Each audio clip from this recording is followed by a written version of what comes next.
So, last session, we finally returned to Book 4 of the campaign.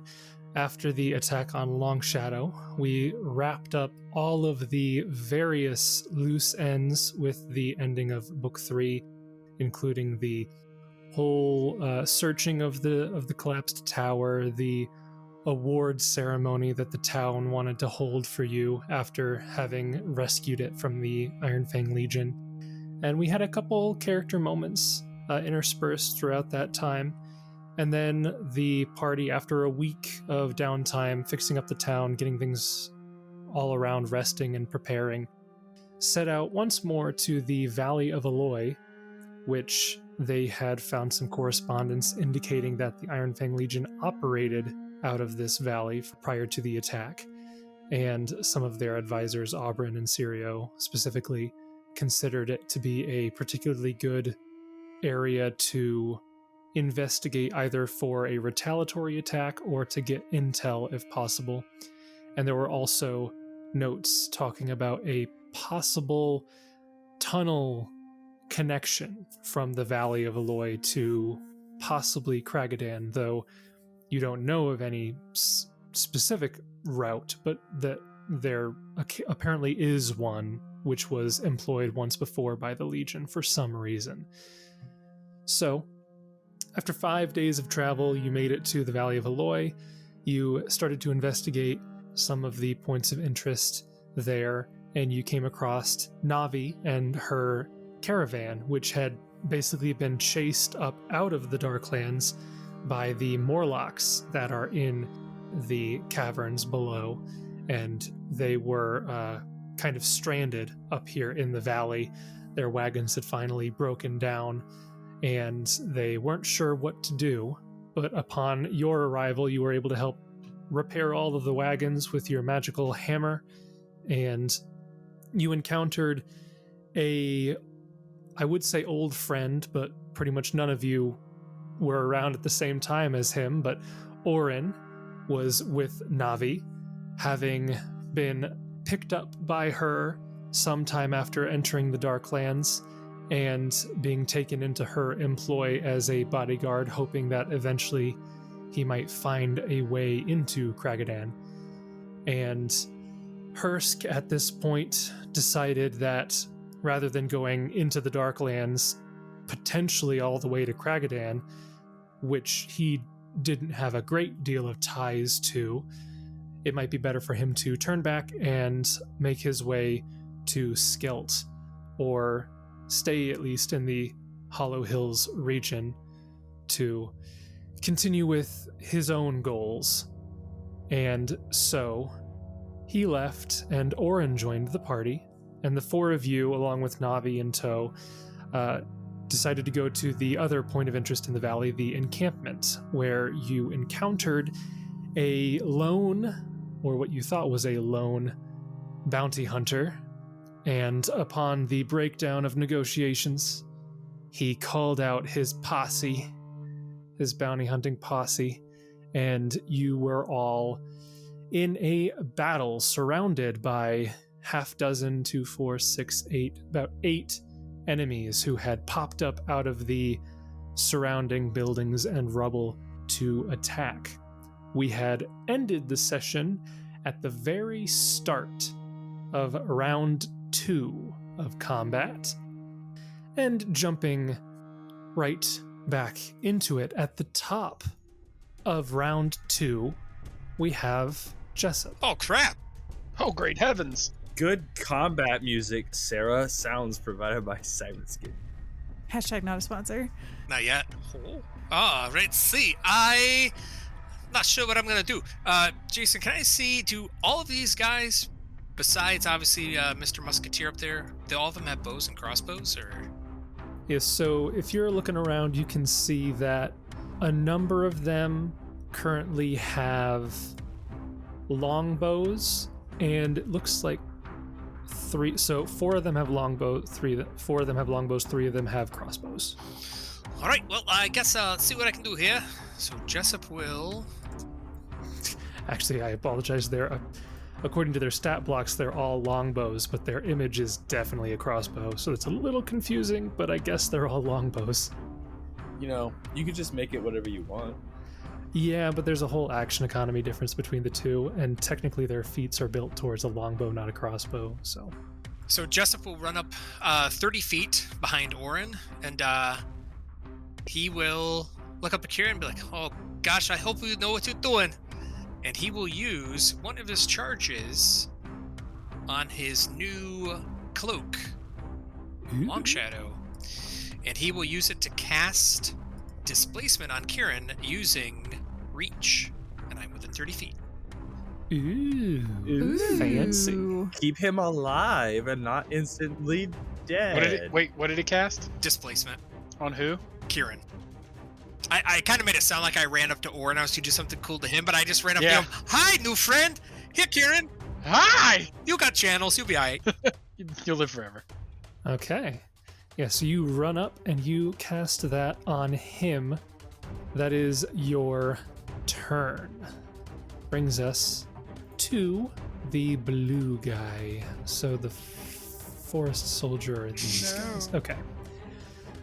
He is going to... Who's he going to take a shot at? Run away.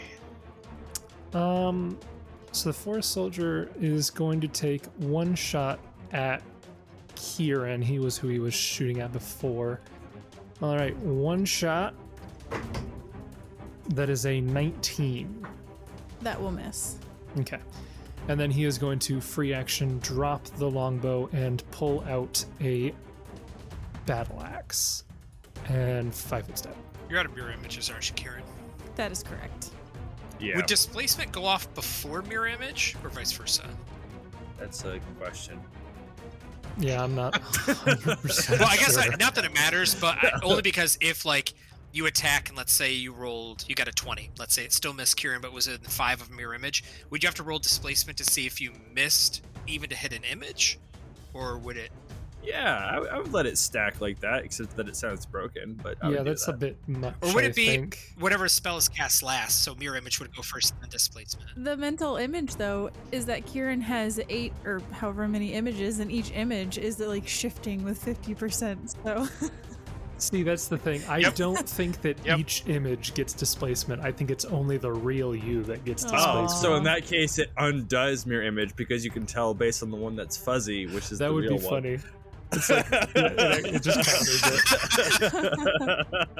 it. More spell over Jessup. So that's Blue's turn. We'll come down to Green, which is right next to Gideon. He is also going to drop his bow, pull out a battle axe, and he'll take one swing at you. Let's see what he can do. I mean, I don't think he can hit unless he rolls a natural 20. That's a 21 to hit. No. And then he's going to 5-foot step here. That brings us to Kieran. okay, Kieran is going to free action grow his claws, Okay. and he's going to move to be right up next to Kaal. And he's going to reach back with a claw, but before he swipes out, he'll say, "Doesn't have to go down like this. Doesn't have to end like this. No amount of money is worth this." And he'll pause for like half a second and study his face to see if he made any difference. He just kind of grins at you for the moment. He'll All right. respond in his turn, but for now he's just going to grin. I will whack him because he's being All right. all snarky. Now, don't forget, we're all Make an hasted attack. and Inspired Courage is on. Yeah, okay.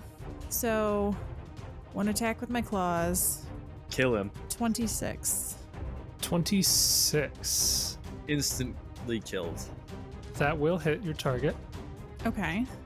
So, damage is 9 points of damage. Okay. 9 points of damage. All right. That's your turn. Yep, that's my turn. I still have my glaive in my hand, but I do have my other hand as a claw. Okay. All right.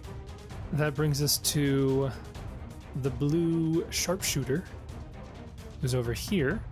It's going to 5-foot step up and Let's see, so these guys have favorite enemy human, I think.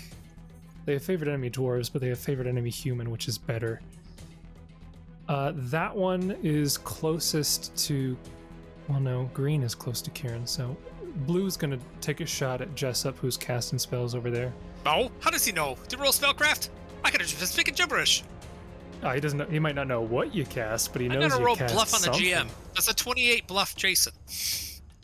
Yeah, I think you're rolling like a pretty like, I don't know, strict ruling that they know what magic looks like. I mean, just because it's a fantasy universe and everyone's probably seen magic once doesn't Yeah. mean that they know Yeah. what spellcasting The guy looks like. runs up, starts waving his hands, swifts his cloak, and then says a magic word, and all of a sudden the dwarf starts vibrating.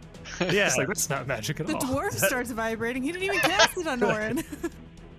For some reason, I had it in my head that he had cast it on Oran for some reason. I don't know. Because he ran up to Oran and then cast it on Kieran. How did you cast displacement? I have my cloak has 2 charges of reach per day up to lesser, so up to level 3. All right, so yeah, he's going to take his shots at Jessup.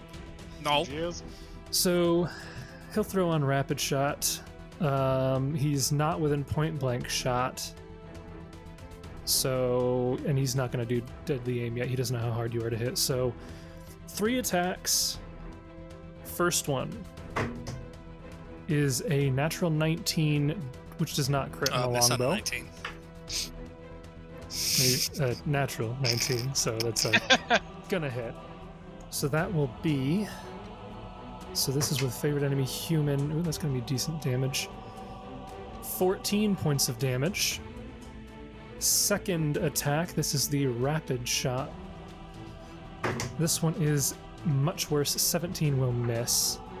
And the iterative, which is a little bit lower, 24 will just barely hit, it looks like. Dealing minimum, 8 points of damage on the second hit. Brings us to the red sharpshooter down here. He is going to make a similar full attack against Gideon. He has precise shot. He is within point blank shot. So 3 attacks. Favorite enemy, and then +1 from point blank is a +5. Rapid shots -2. Okay, so +3 on all these. Yeah. All right. First shot. That is a 24 to hit. No. If it starts with a 2, you don't need to say it. Second will miss. Final shot. That one might have hit if it had been the non-iterative attack, but that's going to miss on the final attack there. Shame. And he's going to step back to put a little bit of distance. Are you sure? That's too Yeah. bad. I was hoping it wouldn't do that. We then come to the green sharpshooter, who's going to step over here, which is technically still within threatened range, but it's not... Well, he can step back here, I suppose. That'll work. Yeah, good enough. And he'll take 3 attacks against Kieran. So again, is a +3 to all of these. So the first attack is a 24 to hit. That misses. All right. Second attack is a 26 to hit. That will hit. But he has to roll mischance because you're the one with displacement. Yes. So 1 to 50 will miss. Didn't I give a shield of faith to somebody? Wasn't that Jessup. Kieran? That was Jessup. 1 to 50 will miss. I rolled a 78. Okay. So he does hit, dealing 9 points of damage. His final attack, this is the iterative. That's not going to hit. That's natural 1. He is not using a gun, so he's fine. And then finally, we've got purple all the way down here.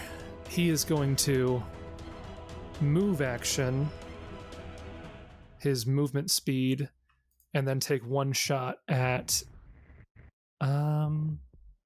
He's got 2 people down with Gideon, so he'll focus on the guys up here. He'll go for Jessup. 1 shot. I don't think that is going to do it. These guys don't have as high a hit with their ranged weapon. That's only a 19, which will not hit. And that brings us to Kaal. When do I get to go? you get to go after Ka'al. Okay. So Ka'al is going to 5 foot step back. Does he rethink his life choices? Nah, he just started blasting. Pew, pew, pew, pew, pew, He's going to spend a grit point to quick clear as a move equivalent action. That's good. And then as a standard action, he is going to make a single... I forgot. He misfired at the end of last session, didn't he? Yeah, displacement's going to suck, but he's going to try to do as much as he can. He's going to take a single vital strike deadly aim. Ooh, that's going to hurt if it hits. Do I provoke? Against Kieran. The attack will provoke. Okay. I will take that attack. Yeah, And kill him. I'll use my tactician, which just gives me a +2 trait bonus on this attack of opportunity. Okay. That's too cool. I do have that as a buff, so I will add that real quick and take one attack. 34. That'll hit. Honor bound. 15 slashing damage. All right. So he steps back. You can see that he is trained in this. Like his efficiency with moving this complex machine that I don't know. You were in the military. You might have seen a gun before. But He sees 2 guns every day when he wakes up, Jason. yeah, okay, sure. But with dexterous hands, he reloads and fires this gun towards you. But before he does that, he does respond to your what you said before, and he says, "You may have a point, but that is a lot of money." I think we have that amount of money. Yeah, we could just pay him off. Just give it to him, he might leave. So he will make one attack. That is a 31 against your touch. Oh, yeah. Oh, yeah. Now My for touch is the a 14.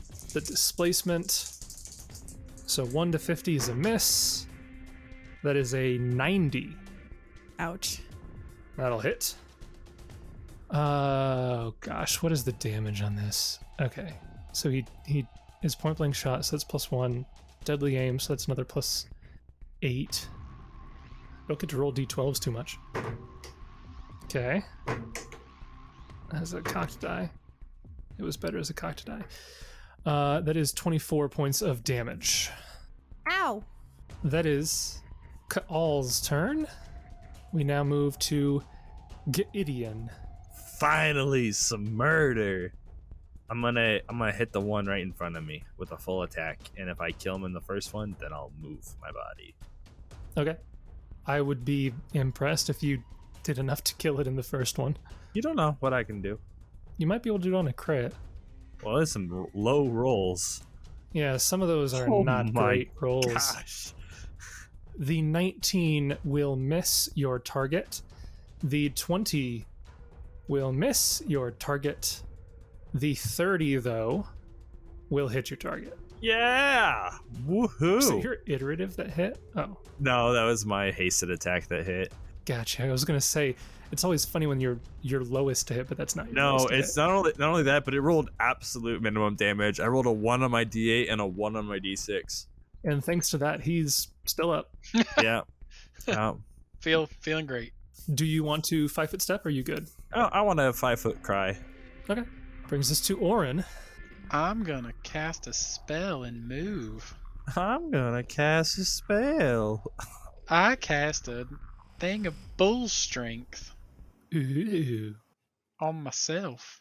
I forgot that Oran was the first person to do the "I'm getting out of here." And then I'm gonna move my 35 feet, but I haven't picked where. I don't know if I should go help. I should probably go help Kieran. I think Kieran's the one in trouble. So I'm gonna move here. Brings us to the bottom of the round. We have Soldier Red. He's going to 5-foot step up, and I'm going to roll a die to see if he attacks Kieran or Jessup. So Or we'll Oran. do. No, he's going to go for Kieran or Jessup. Actually, no, Kieran is displaced. So, Oran or Jessup. Yeah. But no, this guy doesn't have precise shots, so no, Kieran or Jessup. Kieran's in melee with me. Oh, darn. Yeah, Order's gonna smack him. Nuts. Yeah. So 1, 2, 3, Kieran. 4, 5, 6, Jessup. It's a 4, so that'll be a Jessup. He'll make his attack. That might hit 23. That's an exact hit, right? 15 plus 8. Yep, 23. His damage is not as good as the other ones, but 5 points of damage. Nice. And he 5-foot stepped to do that, I think. So he's going to free action, drop it, and then pull out a battle axe as well. So blue and red both have battle axes. Top of round 3, we're back to Jessup. Oh no! Oh, what to do? Come in, Gideon. Split the party. We'll live forever. I'm fine. Yes. We got a healer with each group. We'll be fine. It'll be fine. Split the I'm party. gonna basically live forever. That's my goal. Yeah, I can't hit him unless I roll a natural 20. So who now has dropped, or now who has a battle or non-range weapon in melee, I guess? Red and blue have melee weapons. Everyone else has, I think, no, red, blue, I think green did as well. So red, blue, and green of this token have melee weapons. So yeah, it's not what I wanted to do, but I will cast displacement on myself, How dare you? and then I will run up to here. All right. All right, guys, I got your back, and he will use another round of bark performance. So that's yeah. All right, that brings us to blue, who has a melee weapon. He will charge. He'll take 1 attack with his battle axe. That is going to miss the natural 2. Comes to green, who's down here. He is going to... Oh, goodness. Not a whole lot that he can do. He's going to 5-foot step and make 1 attack. Yeah, see what happens. Might as well go for the natural 20, who knows? Nope, that'll miss. And that brings us to Kieran. Kieran is going to full round attack with his glaive, I believe. So first 2 attacks, I have a 21 and a natural 1, so I'm guessing both of those will miss. Those will both miss. And then my hasted attack is a 21. That will Good also job, miss. Kieran. Thanks for playing today. Good job. If you want, I think you... Yeah, okay, you're doing it. Yeah, I'm going to 5-foot step up following that. Are you going to make any attacks? Oh, I guess I could Yeah. with my You can bite make one and claws. claw and bite, I think, but they Yeah. would both be at a -5 because you used them with the... This, I don't know if I have it programmed to take that into account. So this will just be a -5. So on the bite, I guess I could click the iterative. It would be the same thing. So I'll click the iterative. So the bite is going to be a 17 and the claw is going to be a 22. 22 will miss. Good grief. 5 attacks and I can't hit at all. You rolled... Yeah. Yeah, not well. Not well. That will bring us to blue sharpshooter, who is going to step up, and the only one that he has a really good shot on is dwarf. So he'll start shooting at the dwarf. The blue sharpshooter, he does have favorite enemy dwarf, but it is only a +2. He's not within point blank shot. He'll do rapid shot, so it'll just cancel out the bonuses and penalties. So 3 attacks. Okay, first attack is a 18's probably gonna miss. Yeah, that misses. Second attack, ooh, that's a natural 19 for a 31. Yes, that hits. Okay, so the 31 will hit, dealing, 6 points of damage minimum. And then his iterative, we'll see. No, that's definitely gonna miss. So that's his turn. Sharpshooter Red, who's down here against the human who has a super high AC. He's gonna step a little bit back, so point blank shot, he's not going to rapid shot or deadly aim. He wants to have as high a to hit as possible.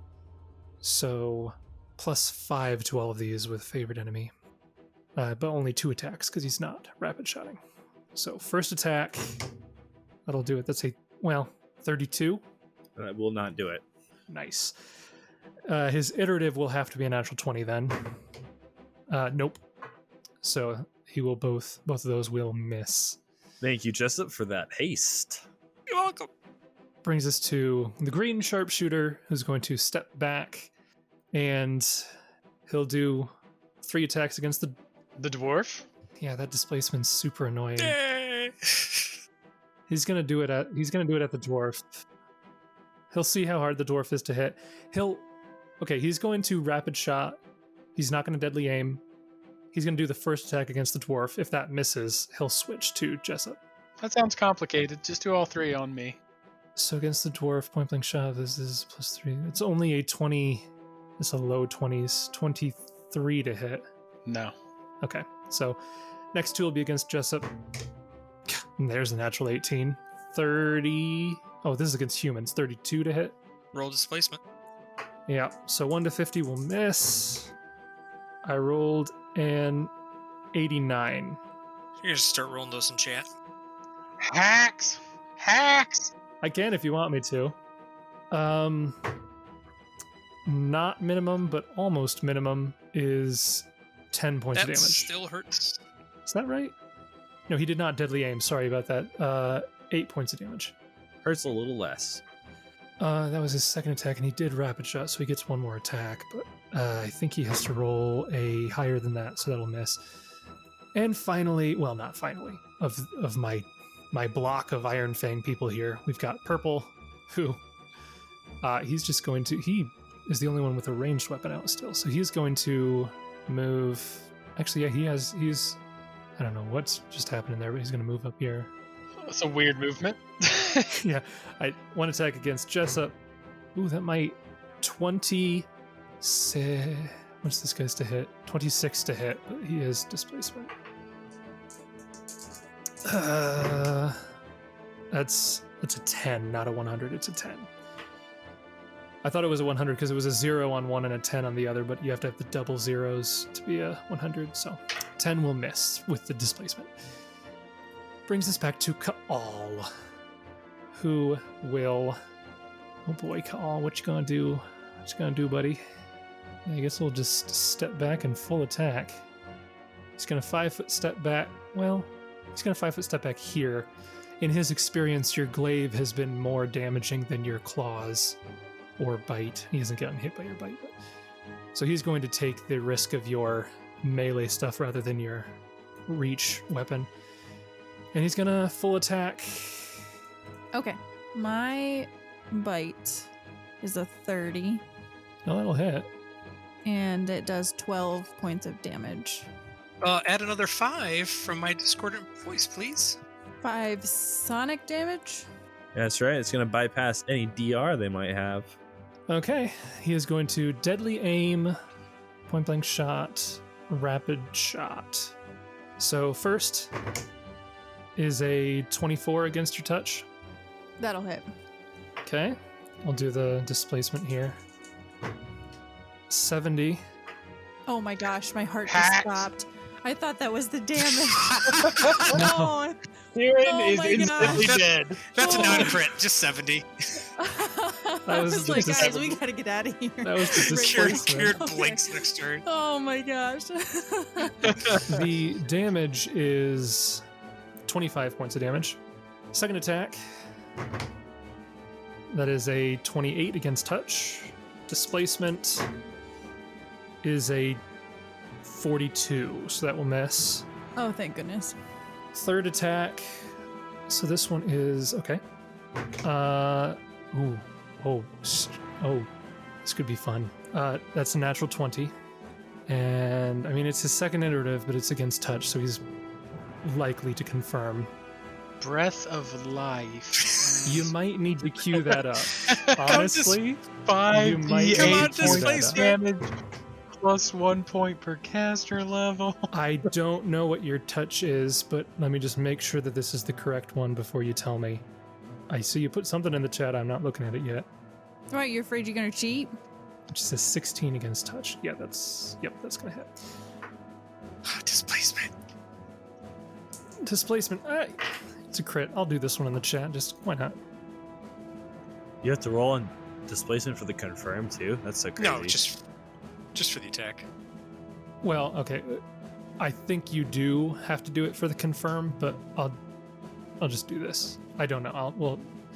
We'll see if this even hits. So 1 to 50 is a miss. 51 to 100 is a hit. 78. Oof. I do believe that you have to do it on the confirmation as well, because I think I looked this up before, and stuff like True Strike affects confirmation rolls. I think everything affects confirmation rolls because they're another attack roll. So we'll do it again. If this one misses concealment, the attack still hits, it just won't be a crit. 96. Oh no. Oh my gosh. So that is a confirmed critical. It had to go through about 4 different hoops, but we got there.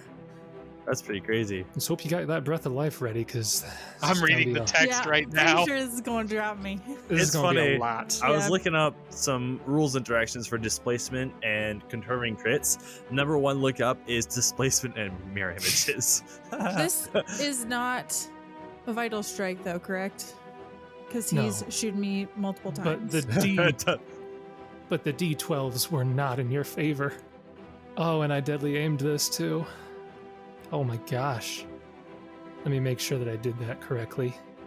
Turns out he has disintegrate bullets, which just at 0, you just poof into dust.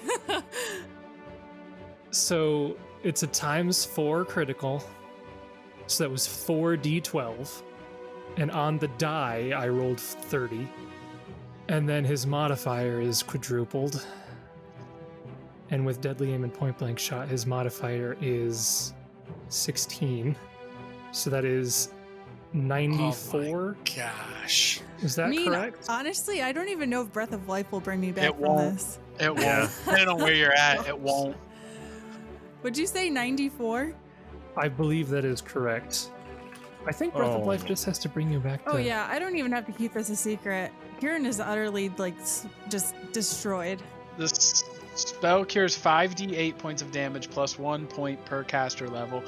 Unlike other spells, the healed damage Breath of Life can bring recently slain creatures back to life. If cast upon a creature that has died within 1 round, apply the healing from this spell to the creature. If the healed creature's hit point total is at a negative amount less than its constitution score, it comes back to life and stabilizes at its new hit point total. If the creature's hit point total is at a negative amount equal to or greater than its constitution score, the creature remains dead. Creatures brought back to life through Breath of Life gain a temporary negative level that lasts for 1 day. So it's there's a chance. So you're So- saying there's a chance. You don't know how negative Kieran is. Yeah. But you watch as this second bullet, Ka'al takes his musket and kind of like lines it up right on him. And you can see his eyes going back and forth as he's following this displacement. And then just at this one moment where the images begin to swap back into one, he takes a shot and a bullet straight between the eyes puts Kieran down. I can heal it. There is no question that he has just died. And he has 2 more attacks. Is that correct? He has 2 more, 1 more attack. That was You his did 3rd 2. attack. That was your you got. Yeah. You hold up there, One cowboy. more Hold up attack. there. One Get more it. attack. Hold on. You got 1 more attack. See, now you're seeing the issues with the gunslinger. It's ridiculous. Yeah, the gunslinger's not a They great, can't miss unless they misfire. and they roll so much damage. However, this one, even against touch, it's only a really low modifier. Dude, only min-maxers would ever play a gunslinger. Yeah, only min-maxer DMs even. What do you say about me, guys?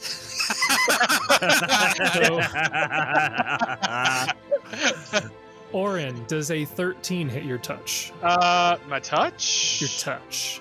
I'm not sure. Hang on. Does I the don't know bullet what touch you?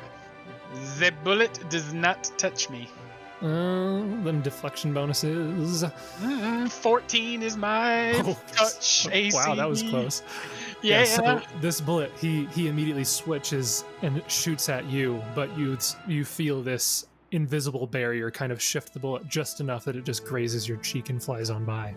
Oh boy. That is his turn. That brings us to Gideon. Ooh. Gideon, you hear a heck of a lot of noise coming from the other side. Just like bang, bang, bang, bang.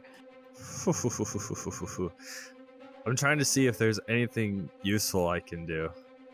Death is a condition, right? No. Not for the purposes that you're alluding to. Okay. This is bad. This is not great. Okay. We're just gonna try to do what we can do.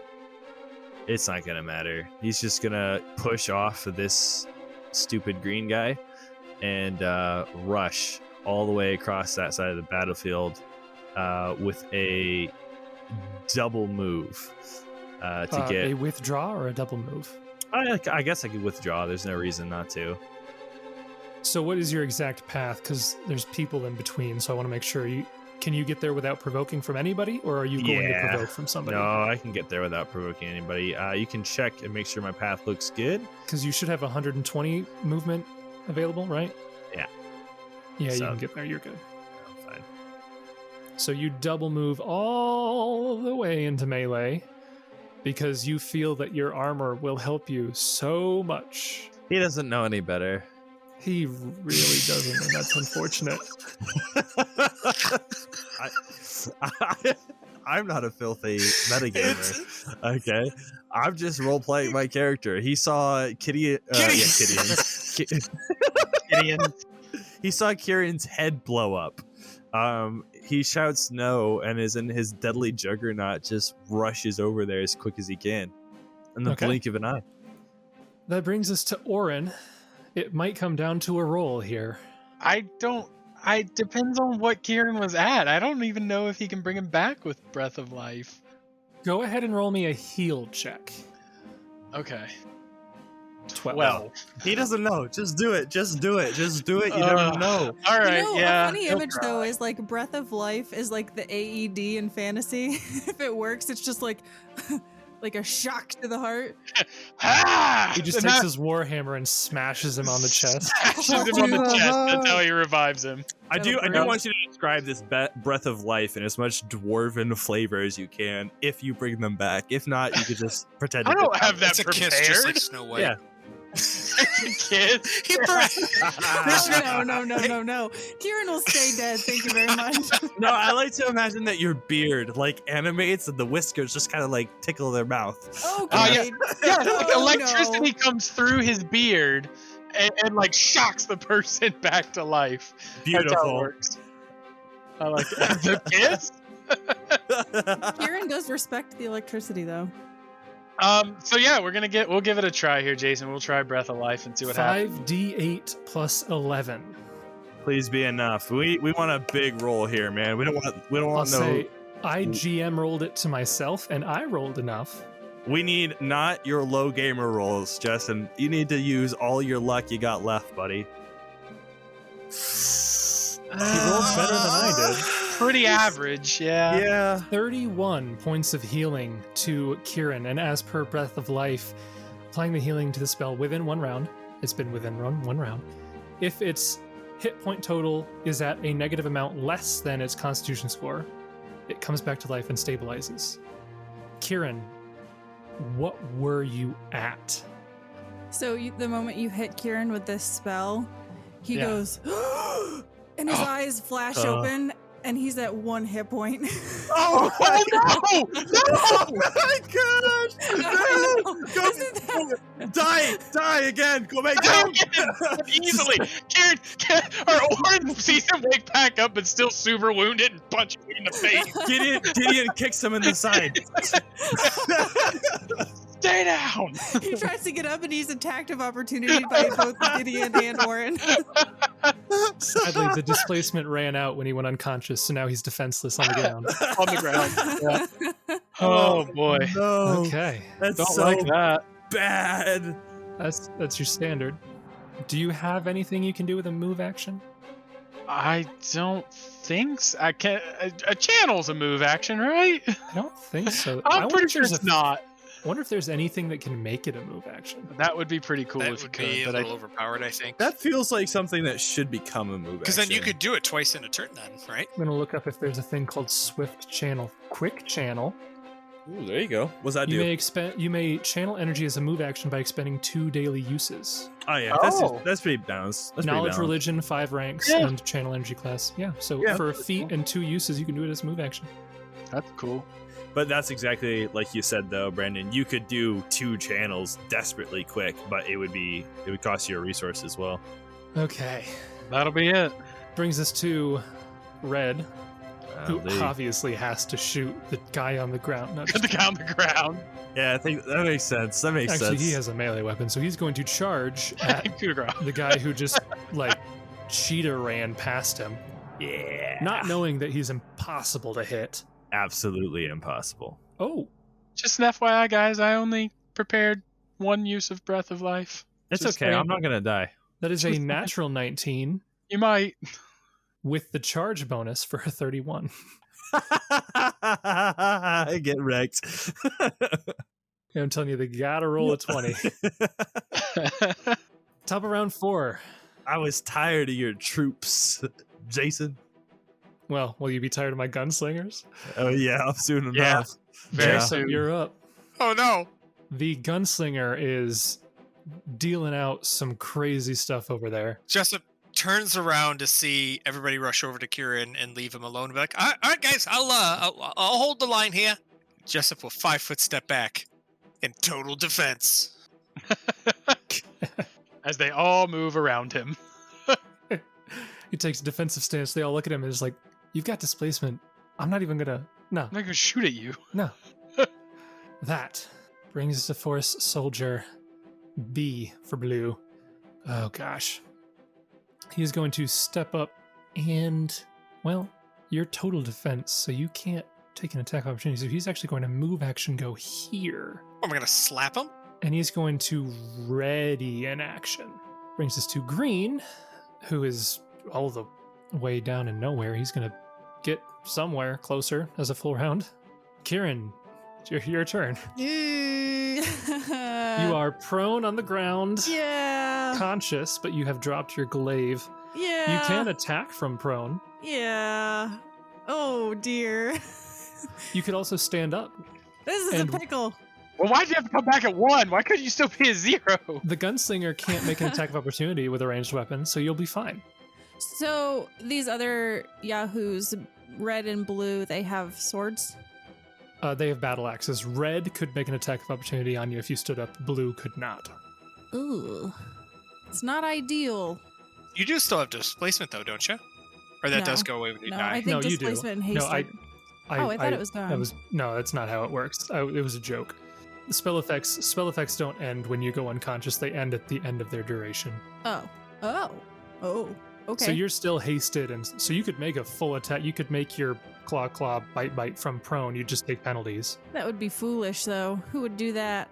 Well, it A depends. cool character. You don't know what the AC of these forest dudes are. They might be a lot easier to hit. Next thing you know, Kieran just dimension doors away and has never seen from again. I think he's going to cast defensively, All right. probably. So that is a concentration check. Yep. DC 15 plus double the spell level, whatever the spell level is. And I have combat casting, so that's a +4. Okay. Is that included, or are you adding that afterwards? I don't believe that's included. I'll check my... Yeah, no, it is not included in this. So I have a note, but I can add it afterward. I'm trying to cast a 2nd level spell, so DC 19. Correct. Okay, so I have to roll... I'm not even going to say because I'll end up rolling it. So +4, 20. Got a So little close I there. just get off another mirror image spell. Ah, you stinker. I think this is 1d4 + 3, so max images is 7. You stinker. Okay. Huge! And Fine, I'll I'm kill going Gideon to instead. stay right where I'm at. Because I looked it up and you can crawl 5 feet as a move action, but I don't want to attack of opportunity, so I Okay. will stay where I'm at. On the ground. Right. I'm Okay. on the ground. Yeah. Brings us to Sharpshooter B. It's going to step up and full attack. Jessup. First attack. I'm right in front of him. Blue can't see you. Oh, blue. I thought you were Yeah, talking Blue, about over the- here. No. No. He goes after my dozen of enemies.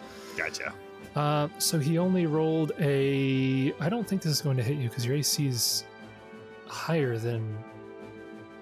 Oh, but these guys have favorite enemy. Let me... Okay. Blue, 5, 10, 15, 20, 25. He's not within point blank shot. But he is rapid shotting. So 12 minus 2 would be plus 10. Favorite enemy is plus 4, so that's 14. He rolled a 10 on the die, so that's a 24. Not with total defensing, my friend.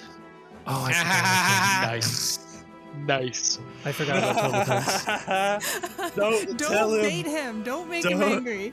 Don't provoke the GM. Sarah's like, I just watched my character die. Second attack is a 26, which will miss. Third attack is a even better roll, but it's the iterative, so that's gonna miss. Red, sharpshooter red. Oh gosh, he's just gonna double move. These guys have 20 feet. Okay. He's gonna double move. It's gonna take some turns to get up there. Sharpshooter green. He'll go for the dwarf. He's been going for the dwarf, hasn't he? I think he's been. Well, he'll go for the dwarf now if he hasn't been. He should melee him. No, the sharpshooters are way better at ranged. But that's gonna miss. I think, yeah, that's gonna miss. That might, let me see, so 13 plus 12 is 25, point blank shot is 26, favorite enemy is 28, minus rapid shot is 26. No, just barely misses. 27. Nuts. Did I say rapid shot? I didn't mean I that. didn't do that. I only just took 3 attacks for no reason. That was his first attack, second attack. Was that his first attack? I don't know. I don't remember. No, you missed the first one. That was the second one. And then he rolled a natural one, so that's gonna miss. That brings us to Soldier Purple, who's going to charge at Jessup. So he's now flanking. So he's going to make his flanking charge attack, and then Blue is going to take his readied action attack. So, because you have, this might not hit even with all that. So 14 plus 10 is 24, plus 2 for charge is 26, plus flanking is 28, which I think just misses. And then the readied action guy, natural 3 is going to miss as well, so they both miss. I shall not falter, guys. That's right, Jessup. But that brings us to the fun part. No, gobbledygook. Nope. Where's the fun? He loses a turn. He is going to... He's got to reload at some point. Man, Gideon is going to see what it feels like to actually get hit for once.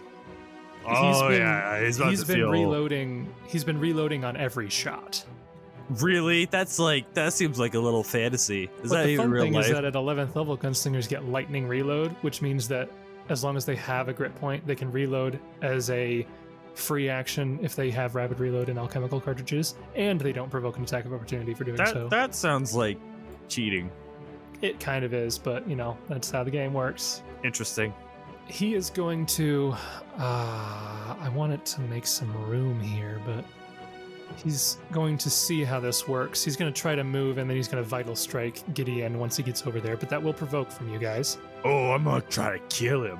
So you can all attempt a attack of opportunity. 27 will hit. Nice. Just the first one. Just the first one. So Gideon rolled a 27, which does hit his AC of 26, Wow. dealing 20 points of damage. Oran got a 37, dealing 15 points of damage. And then we got a 6 and a 3 on Jessup's discordant voice. I Yeah. almost got max damage. That's awesome. Okay. My max damage is 16. And Kieran's claws will miss. He's still up. Kaal moves over there, and you see that he is bleeding profusely because he took way more damage than I thought he was going to take by doing that maneuver. Because you guys are rolling Rocks. max damage over there. Yeah. So he is going to instead, as he runs, he's going to pull out a little vial, and his standard action, instead of the vital strike, will be to drink his potion, and he disappears. You coward! Oh, no! That's the worst. He looks back at you and he says, "You know what? You might be right. Maybe this was a bit of a low reward after all. Scatter, boys!" And that'll be his turn. Gideon, it is your turn. I cast See Invisibility. Okay, that'll provoke.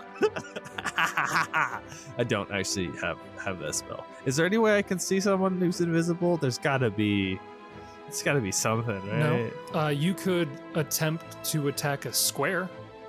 Yeah, I'm not gonna do that. Wait, what do Eyes of the Eagle do? Do they help? They give you a perception bonus, which doesn't really do anything.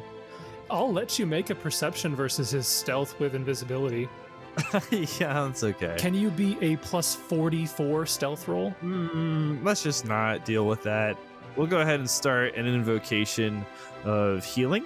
That'll affect all the enemies too, right? No. Yeah. So everyone except the enemies will get fast healing 3. And let's go ahead and let's do it to it. We're gonna hit you with that cure critical wounds, Kieran. That will provoke 5-foot step. Okay. Actually, who cares if it provokes? Let's do what I want. Yeah, I was gonna say it's not like he's gonna hit you anyways. Yes, that is it says. Natural one's not gonna do it. So Yeah. okay, cure critical. That does a 38. Yep, 48 plus 11, fast healing 3. Oh my gosh, who needed a cleric? Get out of The here. cure critical did more than the breath of life did. Listen, the breath of life did what it Yeah. needed to do, so Yeah. let's not knock Yeah. the breath of Yeah. life, okay? Not preparing that spell ever again. No. No. I just pictured Jessup hitting Kieran with displacement, like, see, he'll live forever, never be hit. Oh, I was entirely misjudged. What does that do to your psyche, though? To have your head blown to bits and then reconstructed? That can't I know, be good, right? That's gotta He just talks in That haiku can't- for like the next 24 hours. Yeah, that can't be good for your mental. no matter how you slice it or blow it up. So, that is Gideon's turn. That's all I can do, man. Brings us to Oran. So I have a question. If Oran assumes that the goblin is in the same space that he occupied, could he cast Dispel Magic? You can cast Dispel Magic on an area. And just assume, like I'll call invisibility, but assuming that he's in the same square that he was in when he drank the potion. So you can't do a targeted dispel because you're not targeting. Because that's a object, creature, or spell. You can also use targeted dispel this affecting the target one in an area such as wall of fire. Oh, do you still have to see it to do that? I think so. That's why I'm questioning it, because I think you still have to be able to see it.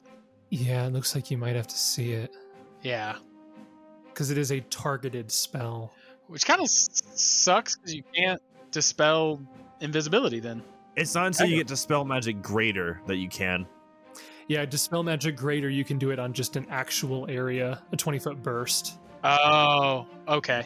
Makes Yeah, sense. That's a much higher level spell, though. Yeah. Oh, I guess we can try and kill one of these little boys here. You could always try to cast an area effect where you think he might be. Oh, If what, you you mean have like one. a damage spell? I don't Yeah, know if like I if you had, like, a have fireball. one. I'm a cleric with fireball. I think the only one you might have that I can think of is Flame Strike, but I don't know if you would have prepared that. I did not prepare that. No, you can just kill one of these dudes then. Yep, I guess I'll just try and murder one of these guys. Yeah, nothing like a little bit of murder. 5-foot step and swing it blue. It's kind of like vengeance here, though. Hiya! 35 and 31. And almost max damage again. That'll do it. So both of those will hit blue for a total of 30 damage. Justin, Gosh. did you roll for your haste attack? I did not. And there's the haste attack. 37 will hit. And then add another Jason 9 Sonic to that, please. Okay, so he's still up. TLDR, he's not What? dead? What? So you dealt a total of 48 points of damage. 15, 39. Yeah, that's what I 48, see. Don't yeah. you dare say 50. I'll punch you. I'll drive to your house, man. He has 6 hit points left. Oh my goodness. Hurst just looks in the background at his goggles. Brock, what they're doing over there? I don't know why he sounds like Jessup, but sure, whatever. But that is definitely a frightening amount of damage to him. And that brings us from Oran to Force Soldier Red, who is fighting Gideon. Seeing how hurt his boss was, who just went invisible and then said scatter, He's going to stay And- where he is.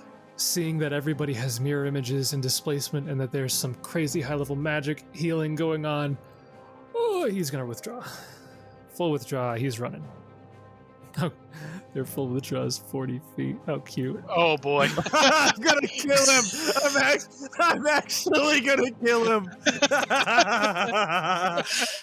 Getting murdered. That brings to Jessup. That's one move action for a lot of us. They're all in armor. They have slow movement. And they say in full withdrawal and they go, "You're gonna die." Oh. Wait, high level is fun. Wait a I just minute. picture him like looking like, I'm gonna get away as far as I can. And it gets like 40 feet. Oh, I just see the anime where like he like looks behind his shoulder and the dude like already like teleports right behind him. He's like, oh no. so Jessup is gonna delay. All right. That brings us to Forest Soldier Green. He had been running up to join the melee. He will now run back where he was. JK. And Kieran, it is your turn. You are on the ground, but you're not threatened by anybody now. You should have pretty good hit points, right? Well, yeah. You live forever. I'll live forever. Yeah, you can stand up now. Yeah, but then I can't do anything because that's my move. The guy purposefully uncloaks knowing he's gonna die just to shoot Kieran again. Yeah, right. Yeah, you could stand up and move action, pick up your glaive, or you could stand up 5-foot step and make a claw attack. Or a bite attack. Ooh, Yeah. finish the blue. Finish Oh, the against the Finish. blue guy? I kind Yeah. of was going to try Or to purple. go after the square where we last saw the dude, but You Yeah. could Yeah. attempt that. You wouldn't be able to attack. Oh, area of effect. you could try that. I was going to try my line attack. Yeah. As long as it goes through that square, So yeah. I was going to try to still like crawl on the ground. You're gonna use my- cast from the ground. My move action to crawl 5 feet to be Why not at... stand in 5-foot step? Oh, I guess I could do that. Yeah, you could do that. Yeah. All right, I guess that's probably the smarter Oh. thing, actually. No, I like the imagery of you I do. crawling. I do actually like the image of him crawling because the mental image that I have is that yes, the breath of life brought him back and like healed his head wound, but I just imagine his face is splattered with blood because like the breath of life isn't gonna just clean up his face, so he's got blood like dripping in his eyes and he probably can't see super well. He's going to Did not you cast Fastidiousness today? I did not know. Oh. Ooh, So being a he's bad going dude. to actually 5-foot crawl to be next to Gideon, and then Okay. I'm going to shoot a line attack. Which square are you targeting? Also, did you put in your negative level? No, I did not. I don't know if that affects anything, but you do have a negative level. I think it Okay. affects caster level, so it would be one less die. Because I think it does affect caster I level. like the idea though that you're also not entirely conscious yet. Like you're You just should be acting on confused, impulse. Yeah, you're just acting on impulse as your like brain tissue is just reconnecting. He opened his eyes and there was light and he saw his grandfather reaching down his hand and the next thing you know, he comes back alive. He's like, no, grandfather. No! Morbidon, Yeah. no! No! It's much more visceral. Welcome back to life. Yes, it sucks. We're not done with you yet. All right, I am targeting so I'm going to start the line here and just go straight back here. So, like, can you see if I do this? Yes, that's what So I this. want. That's what I'm doing. Okay. Yeah. Doing a lightning bolt. Yep. Lightning bolt. Lightning bolt. Ooh, nice. So Ooh. it's a DC 17 reflex save for 45 full. Well, yep, for 45 full electricity, or 22. Is that the Okay. correct damage die? Or do you lose a damage die because you're down a level? I don't know. I put in energy drain. It may be one less. That should work then, right? We'll just drop the nat 1. We'll just drop the nat 1. Fine. So if we drop the last 3, so it would be plus 8 would make it 44, minus 3, 41. So it would be 41 damage or 20 damage. If it hits him, I don't know where he's at. So you cast this lightning bolt in a straight line behind Gideon there.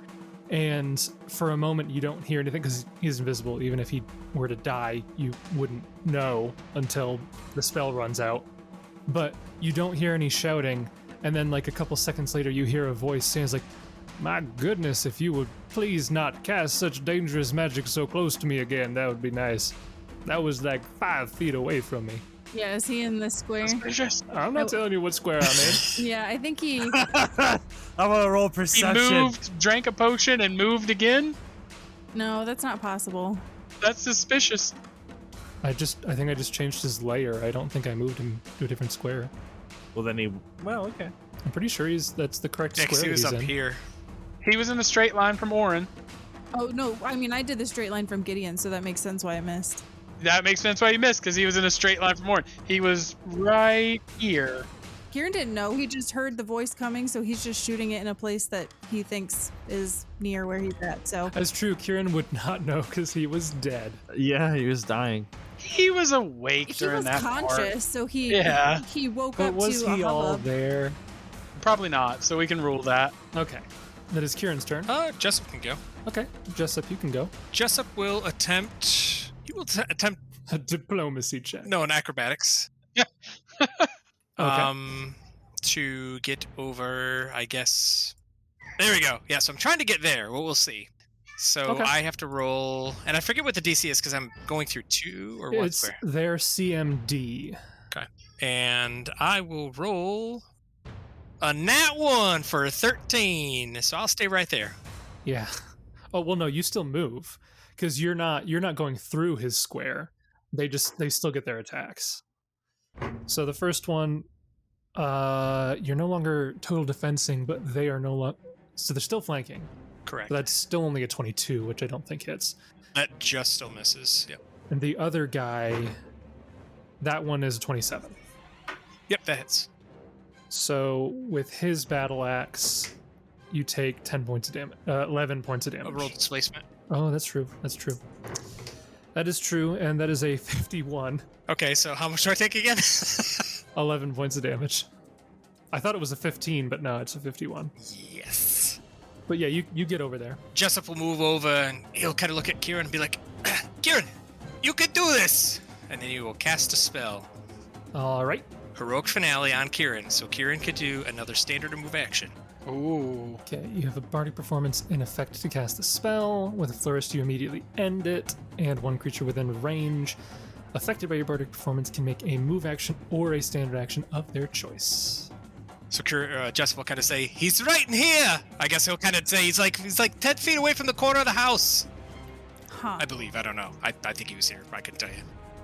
You have a standard action. Kieran? Yuck. I don't know. That's not what I was going to do with that, but I mean, you can do whatever you want. She just move. He just move actions. He stands up. That's what he does. right. Oh, I feel Oh, so much thanks, better Jessup. off the ground. Yeah. Yeah, I think he's probably going to. He's going to stay prone for now, and I guess so. Jessup said all of that stuff to him, like he's 10 feet from the Yeah, house. Jessup basically directed you to saying that he's like just above where you thought he was, sort of. Okay. I guess he will 5-foot crawl to be there. You get a standard or a move action. You don't That's true. like you can shoot a line in that direction, but Yeah. Can I can't. Yeah, I'm pretty sure. well, yeah, it no, counts. yeah, it's- It counts by 3s. It can, right? Okay. Then I will do. just has to be an accurate pattern.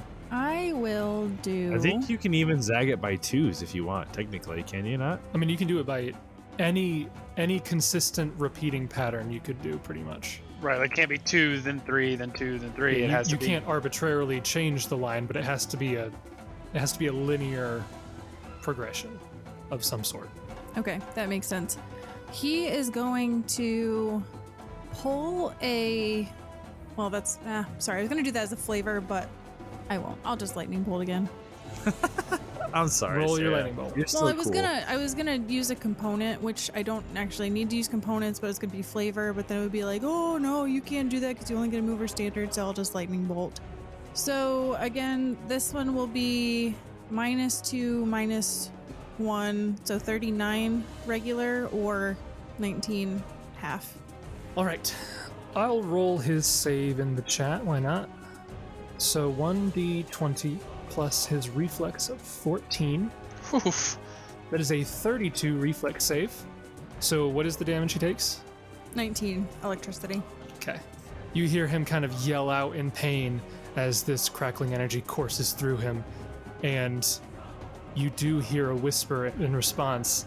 He says, "I'll give you one thing. That was a nice shot." And he dies? You don't know. We don't know. He's still invisible. How long does a potion of invisibility last? 1 3 minute? minutes. 3 minutes. 3 minutes? Oh, 3 All right. minutes. We're going to hang out for 3 minutes after combat's over. So Jessup went right after Kieran, so we'll move you. So now we'll go on to the other Iron Fang guys. Here's the sharpshooter. He's going to double move. Red is going to the red sharpshooter. He's all the way down here. He's going to double move. Green sharpshooter. He's going to double move. Purple is going to good luck with that. He's going to double move, and blue is going to withdraw all the way over here. And that brings us to Gideon. Wait, not my turn? I don't get a turn? You had just- 2 turns, you greedy. You just went twice. More than one. Oh, does Jessup go Yeah, after because me? I That's right. delayed. Okay, I'm sorry. I was confused because I was used to going after Jessup, so I got confused. Gideon. What's the matter? What are you talking about? He moves. Are you and- really going to run up and try and smack the square you think he's in? Yeah, what are you talking about? Just zigzagging back and forth, trying to hit something. That's correct. I believe I can do that and a standard. I didn't do anything against the rules, boss. No, That's it's I mean, fine. I'm pretty sure he's in one of these. Yeah, and if I feel like I touch him, he's gonna stop moving and take a big old whack. Okay. 50% concealment. Yeah, so that's what I do. Okay, you make that whole movement. Where do you end up? Over there. Okay. Yeah, you don't run into anything. I don't trip over anything on the ground either. You do not. He must have taken off. Okay. Because you don't trip over things that are dead. Do you want me to give you a behind the scenes? I'll give it to you later.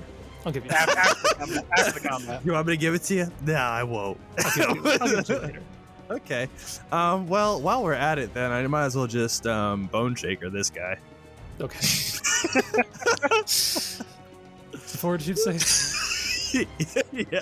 It's got a pretty good fortitude save. That's an 18. So that passes. So you take half damage, and I don't get to move you. So red takes 13 damage. Okay. I think He that's hasn't been right. hit yet, so Successful halves the damage and negates the movement, which is a shame because I could just whip him all the way back, which would have been really funny. That'd been hilarious. It would have been so good. okay. Brings us to Oran. I think I can reach him if I go Yeah, there. you're hasted. You could charge at it. Well, actually, you could I single just move hit him. single move hit him. Yeah. Or you can charge. It's up to you. No, I don't need to charge. We're good. Okay, make your attack. Kill. Unless you don't want to attack, you just want to stick with him. See where he goes. 36. 36 will hit. Can you do the damage? Yes. 12 points of damage. He drops to the negatives. That's my turn. Brings us to Red, who's gonna double move all the way over here. Top of the round, we got Force Soldier Green. Where is he? He's gonna double move all the way down to the edge of the map. Kieran, you're up. I don't think, oh, actually, purple might be in range. Let me measure. Oh, he's not. Well, nope, I take that back. Oh man, no. Actually, I think he's not. Make a decision. Are you trying? He's 50 feet away. So Yeah. a close range spell, I think, is 45 feet for me. Your caster level, so it'd be 25 plus 20, so 45 feet. 45. So am I 45 feet away from him now? Yep. Yeah. Looks like Okay. All right. I'm going to scorching ray. Shocking ray. Shocking grasp ray him. So this doesn't actually roll twice, so I can roll it again to roll for the second ray. Right. So the second ray is, so the first ray is a 30 against touch. His touch AC is 13. The second ray is a 28 against touch. So The So I'm damage using would be, the first damage and the second damage? yeah, the first damage and the second damage, and then the second attack roll. Oh, good. So I'm using the lower damage of either of those castings? Or That's am I- true. Yeah. Oh, is that how you were doing it? I was just gonna take it off the first one, but that whatever. It's however you want to do it. It's just that's the way we're going to do it from now on, however you want it to do. Well, no, I mean, take the damage from the first block, and then I don't know if I can tell it to roll twice, but so take the 30 and then 28 to hit, and then the 11 and the 18. Okay. So 29 damage against, this was purple? Correct. Okay, so that brings him to, okay, he's still up. He hadn't been hit yet. But those definitely didn't feel great. That's your turn? That's my turn. Okay. Brings us to Jessup. Jessup. All right, so Jessup's performance is lingering. It would have ended with that spell. Oh no, you're so lingering even though it ended. Yeah, Okay. yeah. I gotcha. And he'll kind of walk over. I don't know how it actually works, but he'll run over to Kieran and try to help Kieran off the ground. And you need to stop calling around. Stand up, my boy. I don't know if it's an 8 action or how it works, but he will try to pick Kieran up. Okay, I'll let you use your action to kind of pick him up. That's fine. Doesn't matter. Doesn't bother me. Ain't bother me none. Don't bother me. Flavor 7 strength roll. Okay. luckily he doesn't wear a lot of armor, so. Okay. That brings us back to all of the dudes. So Sharpshooter Blue, he gets off the map. Sharpshooter Red, where the heck are you? You get off the map. Sharpshooter Green, you get off the map. Forest Soldier Purple, he'll get off the map in another 2 turns. That brings us to yada yada yada. Let me roll some die here. I didn't mean to roll that for you guys to see it. So, Gideon, it be your turn. You can still see, you only have line of sight on one of them currently. Only on this guy, yeah. Yeah. Who you did Bone Shaker, but he did not go down. Yeah, that's fine. He can get away. It's fine. Okay. I'm gonna grab a pile of sticks. These are a pile of sticks right here. Sure. I don't know where you're going with this, but sure, you can have a stick. No, like a bunch of them. I want like a whole pile. I got a whole pile of sticks. I'm just gonna throw them out over there and see if any float. You throw a bunch of sticks out there, and they all kind of lay on the ground. Ah, no. And they form a disturbing divination signal saying, "You shall die." No, just kidding. Okay. So that was probably a move action and then move action. So it'll just, like 5-5 step. Okay. Oran, I'll delete the guy who's dead next to you. You have line of sight on. You're not going to get away. And he'll charge at the purple guy. Oran's full Okay. of vengeance in his heart. Holy cow. A lot of hatred for hobgoblins. I was gonna let him go, honestly. I was like, that's fine. Nope. Whatever. Won't do it. See if he can do enough damage to him. 28 will hit. 10. 10 is not enough to put him down. Brings us to Red. He gets Can off the he map. escape yet? He cannot escape yet. He cannot, no. Nice. Forest Soldier Green, he gets off the map. Kieran, you're up. Anything you want to do? So Kieran sees that Jessup's trying to help him up, and he's just gonna kind of shake his head, and he'll say, "No, thanks, Jessup. I'm a little dizzy. I'm gonna stay down here. Plus, I think it's harder for them to hit me if I'm on the ground. So, just give me a moment." And I don't think there's anything else he can do. Okay. So that'll be my turn. All right. Jessup. Jessup will grapple him with a CMB to pick him up. Okay. Screw you, you do Yeah, it. I'm gonna pick him up. I just want to flavor roll it. I won't, but it'll be hilarious. I don't think a 12 is gonna definitely beat the CMB. Jessup will kind of be like, "Oh, okay then." So Jessup kind of sees them all scattering. He's not really gonna do too much. He's just gonna kind of stay near Kieran. He will ready a heal spell. I'll just say Cure Mod Wounds. So if an enemy gets near Kieran or I within range, he will heal Kieran up. Heal the enemy. Yeah, that's exactly it. Come here, guys, free heals. Okay.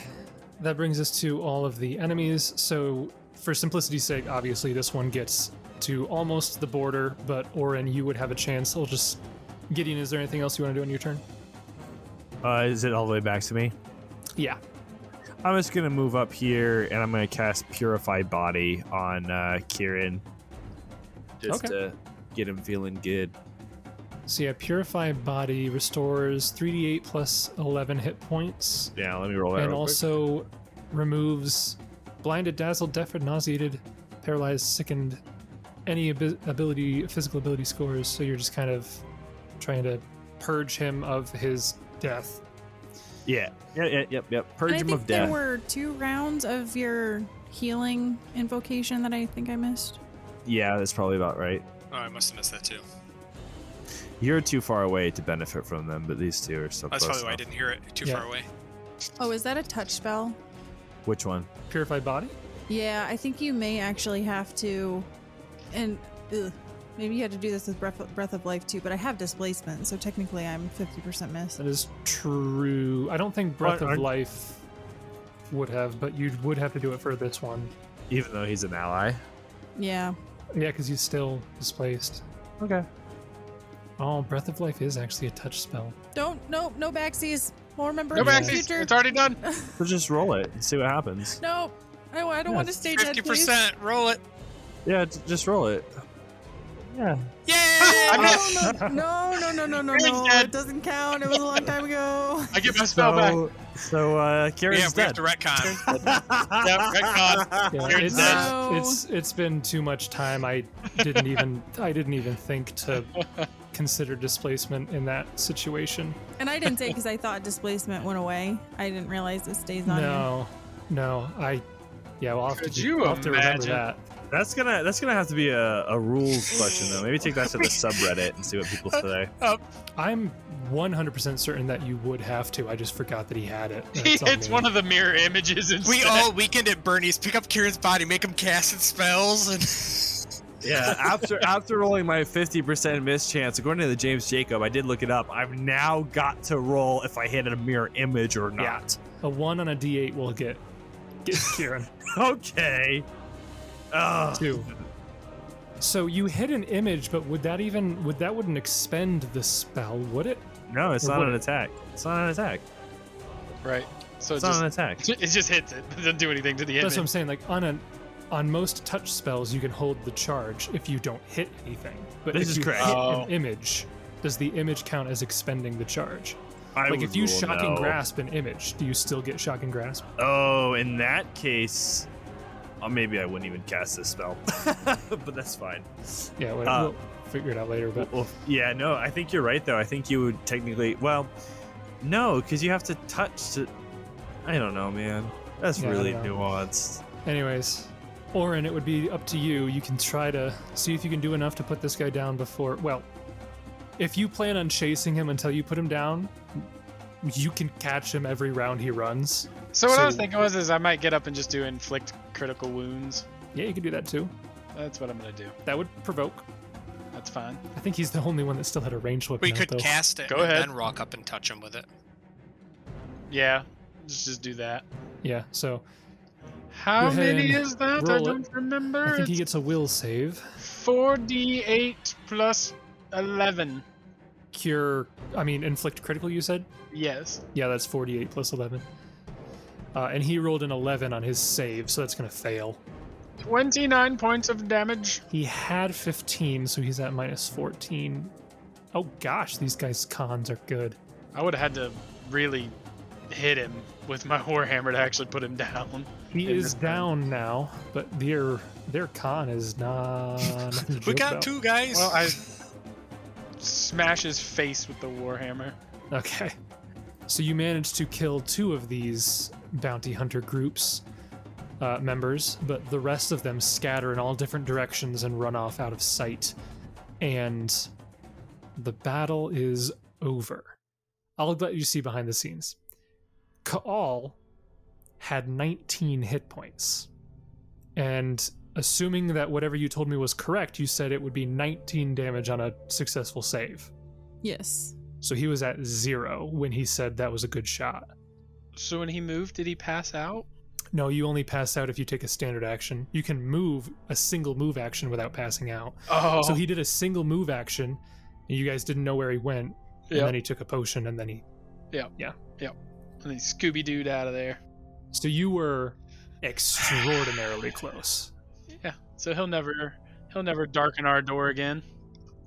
That's frustrating. He'll just pop out when we're in another boss fight and be like, "Oh, howdy, guys!" Right. Howdy, guys. Time to get my bounty. we're gonna be in the middle of fighting like a dragon. I'm like, oh, hey, this is opportunity I've been looking for. I reckon I'll be collecting a bounty for each of your heads. You know, this is way easier letting a dragon do the work for me. Should have thought of that from the beginning. Bang! Bullet goes off. Bang! Kills Kieran. Oh, this is tragic. You are left alone, seemingly, in this now presumably abandoned military encampment. What would you guys like to do? Kieran starts laughing as he's on the ground, and he says, I remember one time back during our training, we had to stand up in a line and we had to get hit with acid splash right in the eyes. This was worse than that. That felt pretty awful, but you know, I don't really know what happened, but my goodness, when I came back, that hurt. And I feel like Gideon looks down. I think he's stepping in some of Kieran's old brain matter. Nice. Like, I don't know exactly I what would exactly. I like, restore brain matter when I do breath. Yeah, like what recongealed here?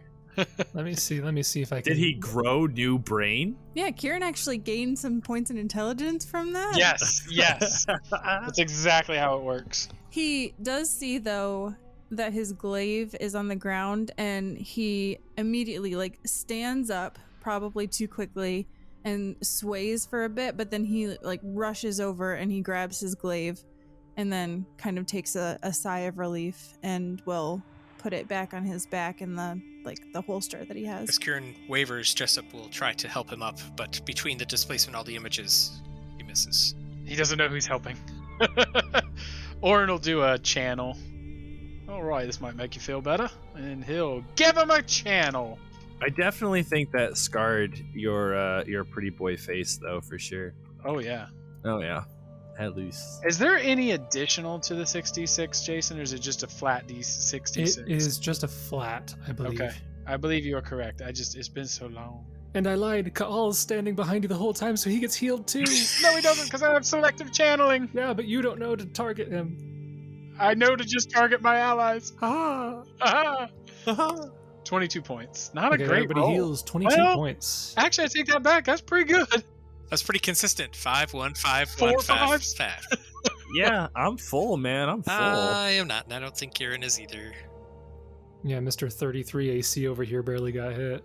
Yeah, no, honestly, I don't know what the big deal is. He was gonna take a vital strike, deadly aim, point blank shot, but then things went. Attacks of opportunities Yeah. went the way I they was should really have. hoping actually that was gonna happen though, because I had something cool, but that just didn't happen. So, I mean, do you guys want another channel? I mean, I've got 5. No. Let me use some here. You've been fantastic. What was your name, dwarf? Oran. A pleasure, Oran. I don't think all of us would have made it through that without you. Yeah, thanks. I thought Kieran was, well, you know, thanks. Right, it very much was. He was a goner. Was it really that bad? Aye. You died. What, really? Dead? Well, yeah, you were, and he kind of points, you were here, and Well, I some of you mean- was over there, and over here. How do you really know, though? Did you check my pulse? I mean, for me, it was so fast. I didn't get any sort of vision. You know, like they say when you die, you see some sort of vision. I got nothing. It literally was like all the other times when you get knocked out and then you get brought back. I mean, it hurt a lot. Don't get me wrong, but I didn't feel like I died. I do feel kind of gross right now, though, and he'll cast fastidiousness. You know, maybe we can spare you the details, but yeah, we were pretty sure. We were pretty sure. Pretty positive. Kieran, would you look at the floor? Well, makes sense. We were slashing hobgoblins all over the place, though. Yeah, so that's not hobgoblin. That's just you. that's no different than any other fight we've had. You know, I bleed a lot. I don't wear armor, so it makes sense. I think you guys are exaggerating. No, listen, I'm not discounting what you did for me.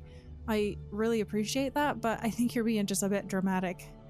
It's fine. I do feel a little shaky from it. I don't know what you did, but I don't feel quite all there.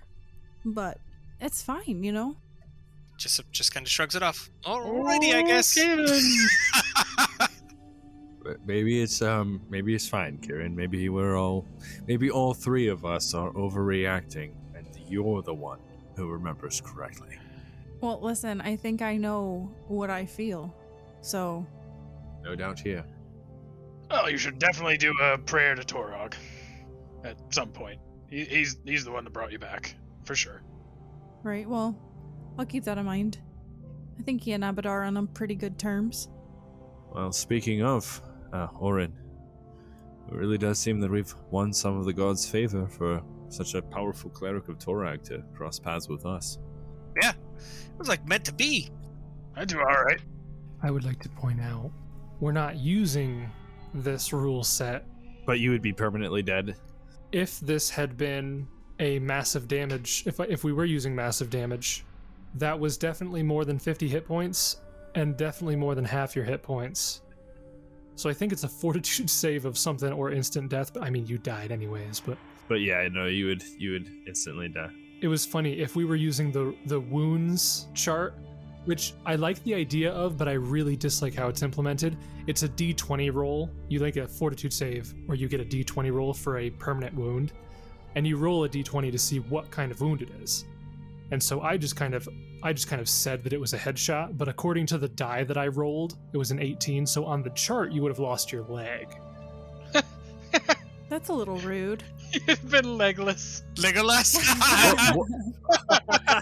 What happens if it was the head though, Jace? If you really You don't did choose. It's like you roll a Yeah, D20 and that But tells you what it is. what happens if it's your head? I don't think there is one for a head. It would probably just be like a major scar, which is like a -1 con or something like that. And Oran can only cast up to 6th level spells? Yeah. Rats. It's harder than what you can cast, isn't it? Can't do regeneration, you mean? Regenerate is 7th level, Oh, so Yeah, no. I would I have can been only do stuck with lesser. a bum leg for a long We time. might have leveled from this combat. You never know. So, after this combat, I'll reiterate what you see when you come here. So, a handful of hastily built wooden buildings stand abandoned amid a sea of tent poles and tattered canvas hanging listlessly in the wet air. Hard trodden earth and dozens of fireplaces speak to an army of hundreds, perhaps thousands, having recently occupied this eerily quiet military camp. Black stones piled higher than a tree fill a circle at the camp's center. And now that you have time, if you were to look around, with the threat of the bounty hunters gone, it takes only a couple minutes of searching, and you would be able to find what you believe to be Kosuruk's command center in this location. And if you go inside and you look around the command center, you would find maps of the Hollow Hills that would detail all of the forces that you encountered prior to and during the attack on Long Shadow, like all the various camps that you were at. And you would also find a neatly tied stack of war correspondence sitting on an oversized desk. Reading through all of these documents would likely take several hours, but they might reveal a great deal of information depending on their contents. But other than that, this place seems to be thoroughly abandoned.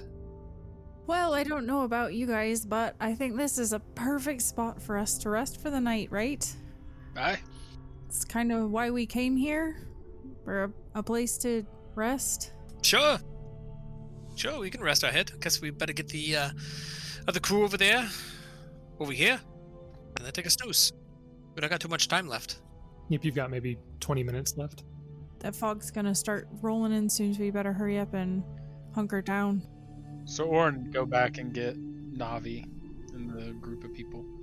So you go get Navi and her caravan, and just as you guys return to the encampment, the fog has begun to go through basically the rows or the quote-unquote streets of this encampment, and the fog is already here. And you all go into the command center. It's plenty large enough for all of you, and you are able to rest for the night if you'd like. There's enough people in the caravan plus yourselves that keeping watch, you could have like 2 people awake at any given time without any issue, so you don't have to worry about like who's taking watch when. There's plenty of people that would be in this building. Is there anything that you want to do before resting, or you gonna pretty much go straight to bed and handle things in the morning? I think actually Kieran would probably volunteer for the first watch. Okay.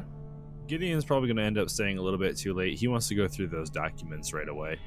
I will say this might not change anything. You're free to do that. You would know that in the next morning, you'll have to wait several hours for the sun to basically burn out the fog before you can thoroughly explore the valley. That's fine. He can sleep extra a couple hours. Okay, so you want to read now, and then you'll just sleep at a Yeah. different time. Okay. All right. Jessup, Oran, anything you want to... I took it out. These old bones are tired. Okay. So you guys all go into the main command center, you set up your watches, and you pay close attention to make sure that the bounty hunters don't return. Though you feel that you've dealt a fairly heavy blow, they probably won't be back anytime soon. You don't know if they have means of healing, but they definitely took a bit of a beating, some of them. So nothing seems to happen through the night. It's fairly quiet. Kieran actually wants to do something just once you're ready. Yeah, go for it.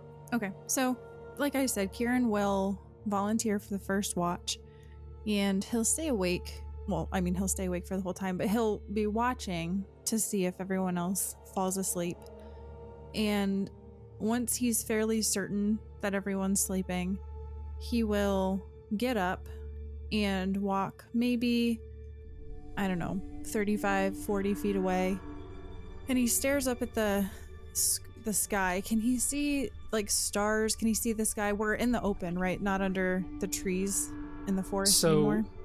I mean, it's foggy. Yeah. Yeah, you would be pretty much engulfed in the fog still. Okay. So you're looking up. You might be able to see like the very faintest hint of the brightest stars, but you wouldn't be able to see much. That's fine. It's fine. He's going to take off his ring, which is the ring of protection, and he holds it up and he just kind of rolls it over and over in his fingers, and he'll say out loud, Rysgar, it's been a long time since I've spoken to you. I don't know what to say. I died today, I guess. That's what they tell me. I can't say I was expecting that, but I guess you probably weren't expecting it either, and you didn't have someone to bring you back like I did. Not gonna lie, it scared me, but I don't want to let them know that. Well, I missed you. I know it's been a long time, but I hope you're doing well wherever you are. And I hope that you continue to watch over me as I continue down this path, wherever it leads. And he'll kind of just trail on a little bit and continue making paces around the camp. He's just a little unsettled from what happened, even though he played it off like it was a bit of a joke. I think it's really deeply unsettling him in his mind. So I think that's why he volunteered for the first watch, was because his mind is trying to process everything that happened. And I don't think that he would have been able to fall asleep very easily.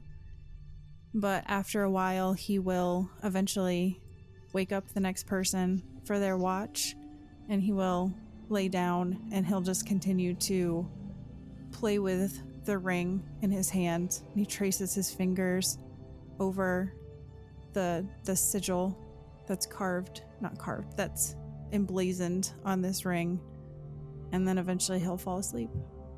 Okay. Unfortunately, on your way back, you hear a southern accent coming from the fog. You know. My. Out here by Fancy you seeing alone. you out here already. I guess I'll settle for 15,000 alone and take just one of you back. Yeah, so you make it back to your post, and you continue through the rest of the watches. You don't hear anything nearby. You do hear distant kind of screeches. Probably from drakes that we had heard are in the valley? Drakes or maybe rocks, some large creatures in the distance kind of echoing down the valley, but nothing nearby, really. And eventually, the next morning comes, and Gideon, as you were reading, I'll give you the information that you learned, and then you'll probably go to sleep during the last watch, probably. So reading through this stack of papers reveals the following 5 pieces of information. Number 1, you learn that General Azersi rules the Ironfang Legion with an iron fist, but much of the day-to-day operations are left to her commanders. Kralos commands military operations. Torgrith directs the Legion's special forces, such as scouts and spies. High Priest Aslo sees to the Legion's spiritual needs, casts divinations, and oversees their army of faithful.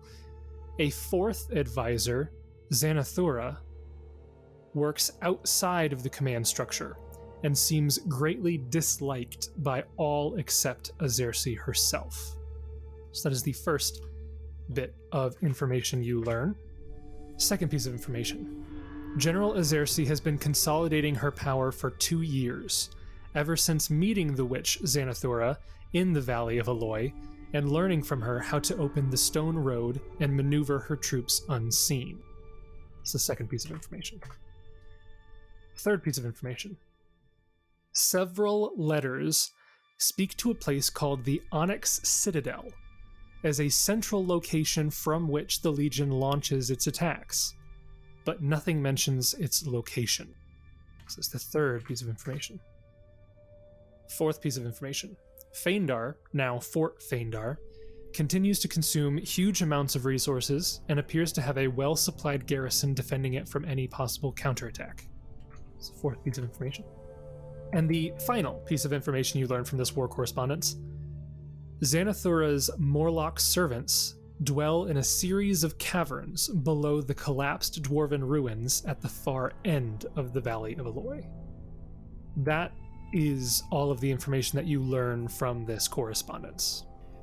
Hey, so fun fact in the future, I have a spell called Invisibility Purge. Probably would have come in handy. Did you prepare it? No, I didn't have enough of my 3rd level spells prepared because I read through the list the other day when I was trying to get Oran's sheet together, and I was like, there's not a ton of them there that I need. It'll be fine. I'm going back through them real quick because I need to flesh them out a little bit, and I'm like, Invisibility Purge. You surround yourself with a sphere of power with a radius of 5 feet per caster level that negates all forms of invisibility. Anything invisible comes visible while in the area. That's fun. Yeah, so just so you're aware, since the cleric gets so many spells, you can track that on paper if you'd prefer. Yeah. Because putting all of them in the sheet would slow everything down. So you can put the big ones in there, that's cool. But any situational stuff, you can just write it down and be like, I'm going to prepare this today, and unless I feel like there's something wildly metagamey, I probably won't question you. Okay. But if there's a situation where... Because there's so many. Yeah. And I'm just looking at them and I'm like, that's a neat, super helpful spell. Invisibility Purge. And don't forget, if I'm not mistaken, you can leave a couple of slots open too. Yes, you can leave a quarter of your slots unfilled. Yeah. And then you can fill them later on in the day by spending 15 minutes. So you don't have to fill all of your slots at the beginning of the day. You'll have your token few, then your situational ones. You'll get to kind of do even more of what Aiden did when he had some small spell casting. It's kind of fun. I like prepared casters a lot. Yeah, like I said, I probably won't question you unless there's a situation where it's like, this creature is going to try to destroy this book, and you're like, I cast Book Ward. And I'm just like, you prepared Book Ward? That seemed unlikely. I feel like I don't know if that's true. Can I roll some knowledges on that Onk's capital? That seems a little esoteric, but maybe there's some kind of There's a 0% chance 0%, that Gideon would know of it. Would we know potentially of any of the names of the commanders? The only one who might know is Kieran because he was in the military, but witch. Can I roll just on the class? Like, is that a legitimate witch? Is that a knowledge religion? I mean, you can roll on what a witch is, but you don't know if that is a reference to her being a witch, or Right. you know that hobgoblins see arcane magic as Other or- enough. quote elf magic as like they're highly superstitious, so it could be, for all you know, any sort of arcane caster, and they would probably call her a witch, which might also indicate why she's disliked. And the stone road is just confusing. Yeah, I was gonna say, would Oran know anything about the Stone Road? Oran would not know anything about the stone road. However, the rest of you would, because the runes on the Onyx Tower that you destroyed mention that. If you recall, they say it's like glory and honor to Skyseeker Kragadan, who opened the stone road to us with the key. That's a summary, but it's something like that. So the tower mentioned the stone road, but that's the only reference that you would have of it. Gotcha. Interesting. Is there anything that you would like to do while you're waiting for the fog to clear, or are you guys probably going to be hanging out until you have a clear line of sight to make your way to the end of the valley? If Gideon wakes up near the end of it, even though he stayed up a little bit, he'll just kind of go over what he read and what he learned, and kind of give the brief summary, the spark notes. It's kind of like we've got a big boss, a big baddie, and we've got like 4 other baddies that we should maybe think about dispatching. The order is difficult to determine. Probably Xanathura at least, right? You would think, but I think that he is particularly concerned about Targreath and what they oversee as far as scouts and spies go. It's not as important if we are going underground to take care of Xanathura. That'll at least stop their advancement. That one's the most important for sure. I mean, it's kind of hard to stop their advancement when they can magically just create towers. How greatly disliked does Xanathura seem? Like, how strong is the dissent between the ranks? The only sense the Yudia is just seems greatly disliked by all except for Azersi herself. And I mean, you can piece together, you can theorize as you'd wish. It's likely partly due to being some kind of arcane caster by the seams of it. Works outside of the command structure could be part of it, maybe, because hobgoblins are very rigid and organized. There's a number of things it could be. I don't think there'd be enough information for you to be like, to get a great deal of info about how disliked. No, and it doesn't even seem, from those things though, they seem superficial, not like the sort of thing that could produce legitimate infighting or factions to arise within the Legion. Well, I mean, we know that there was some, I forget the Minotaur's name there that we killed.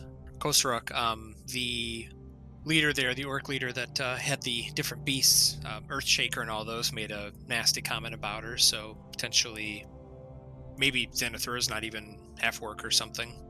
You know, it's kind of like probably only the pure half-orcs think the half-orcs are the best, but Azersi's might appreciate others for their merits. Yeah, Jessup's not really going to do too much. Probably just chit-chat with Oran a bit, just about him, history, more about Phaendar, probably the fall of Phaendar too. For no particular reason, does Navi have a diamond worth about 5,000 gold pieces? I don't think so, because her stock is limited to that of a small town. She doesn't have one of those laying around somewhere? No. No particular She reason comes why. from the Darklands. I'm sure they are all over the They have place. down diamonds there. all over the ground. Yeah. So like basically a large mine. It's like the mines of Moria. It's like with Mithril. It's just all over the place. How about this? How about we give it to a roll? Okay. But it's going to be a low percentage.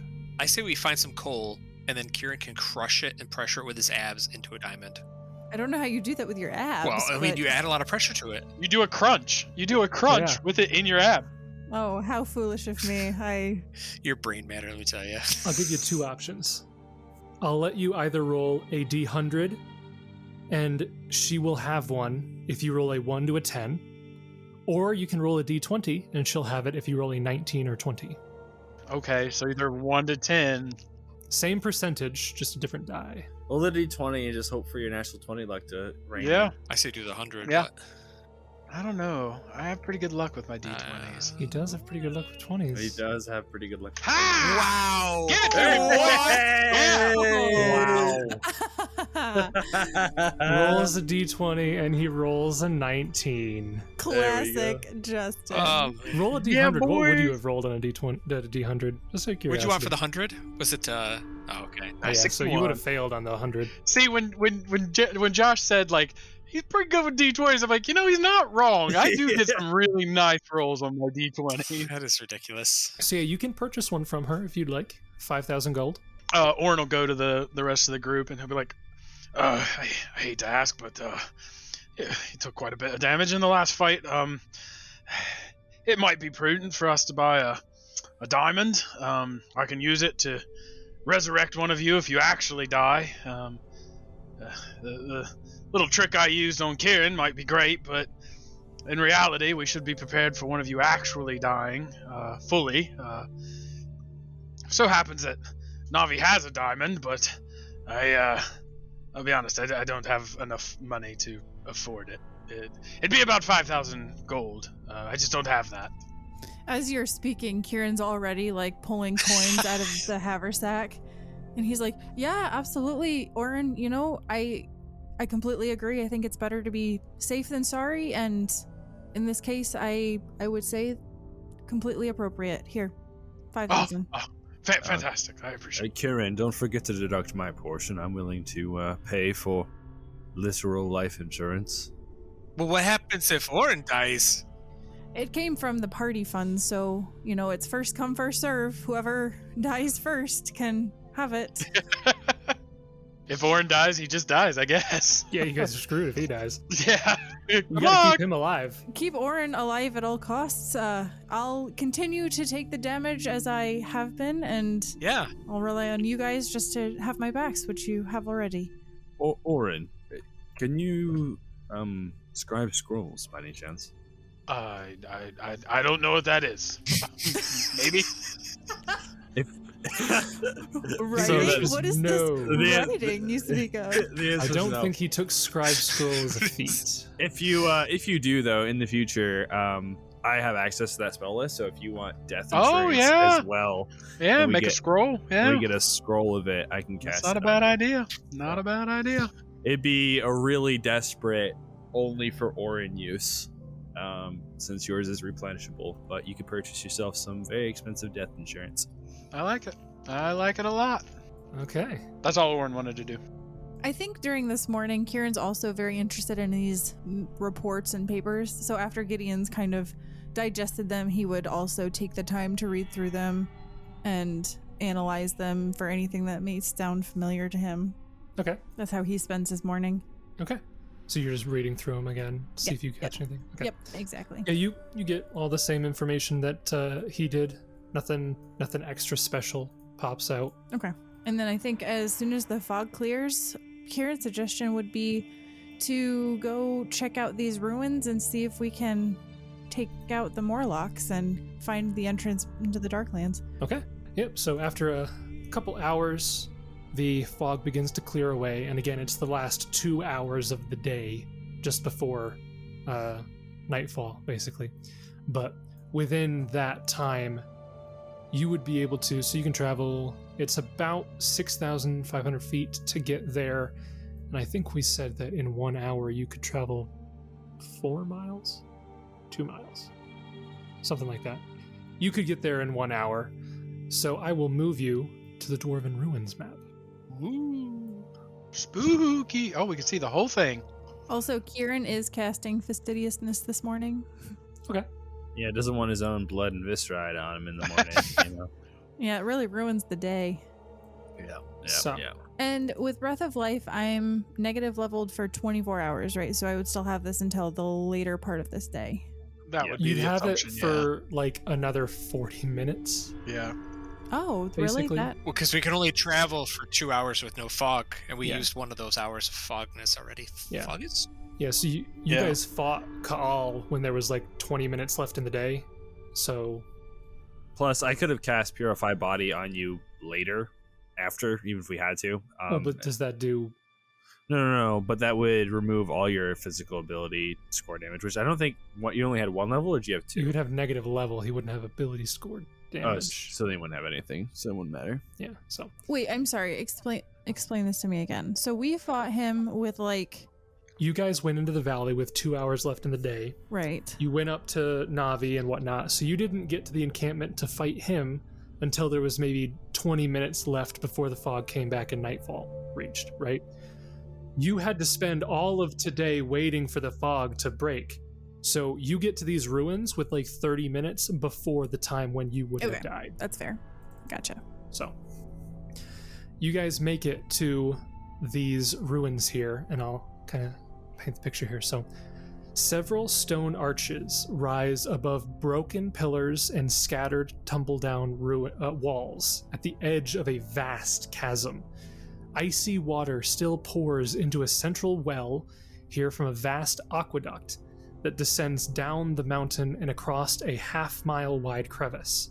The only structures that seem unbothered by time are 4 statues of dour dwarven warriors standing sentinel under the end of the aqueduct around this well.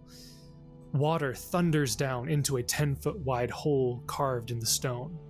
The aqueduct, if you recall, splits into 2, but the one is crumbled and destroyed and is just dumping water straight into the crevice. But this other one goes into the ruins and actually into this well that you see in the middle of the map here. If you look around a little bit, you don't see any activity in the ruins. It seems like it's deserted and has been for maybe millennia. Is this an actual symbol, or is that just flavor? Go ahead and roll me a knowledge religion. You got it. Can I eat him? You can aid, you can roll your own, whatever you guys want to do. Probably should roll your own, Jessup. You want to just aid me then? I'm gonna roll my own. I can aid. Yeah, I'll aid Jessup. Yeah, I guess before we go in, Jessup would cast heightened awareness on himself. I have the actual spell now, not the wand. And so that gives me a +2. Did Gideon roll on his own, or was he aiding? I think he said he rolled his own, yeah. I have a +17, so he's just gonna see if he Wait, knows. +17? Oh, Yeah. Okay, well, thanks for asking if you wanted us to aid you. Well, it doesn't hurt to have 2 people make the roll in case one person rolls bad. That's what I was thinking. So you get a +4 total. Yeah, it'll be +2 on top of this. Yeah, Jessup will get a +4 heightened awareness and then your aid. Yeah. I'll also cast heightened awareness. He gave me the wand, so I'll have the wand of heightened awareness. So the total brings you to a 25? Heightened is in there. I don't have the aid, so I'm sorry. It'll be 23. 23. Yep.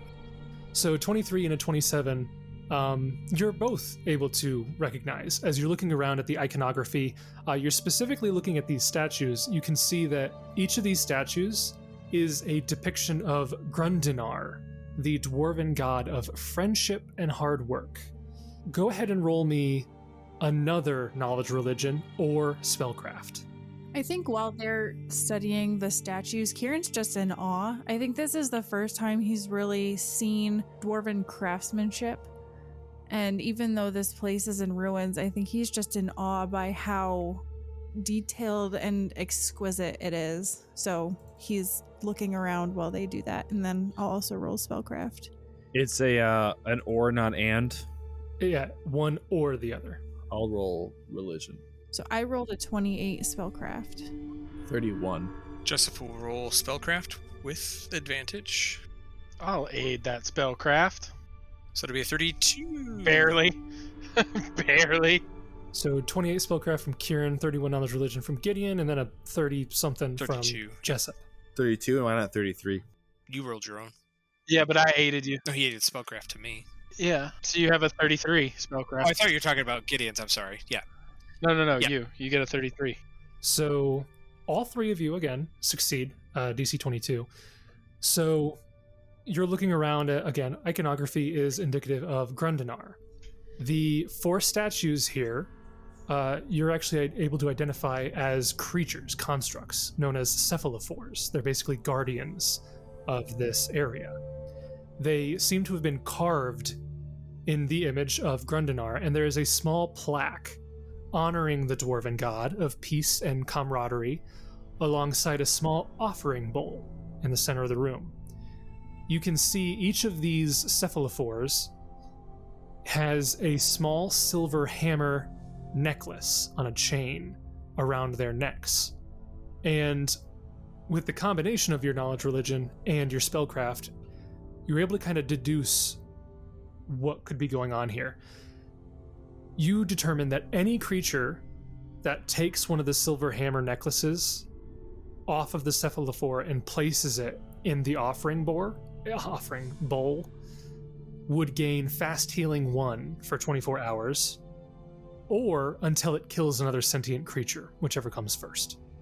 Though this blessing would destroy the hammer in the process. So, with your understanding of how Grundinar works, you kind of piece together that if you were to offer these hammers in the bowl, you would gain fast healing until you either killed somebody or the day was over. Interesting. Is it collectively the party kills somebody, or that person gets the killing blow? That person. So there's 4 cephalophores, therefore there are 4 necklaces. So each of you could put in 1 necklace, which would affect just you. And if just you killed somebody, the effect would end. Is it possible that if we stay here another full day, we could put the necklaces back in for the buff tomorrow?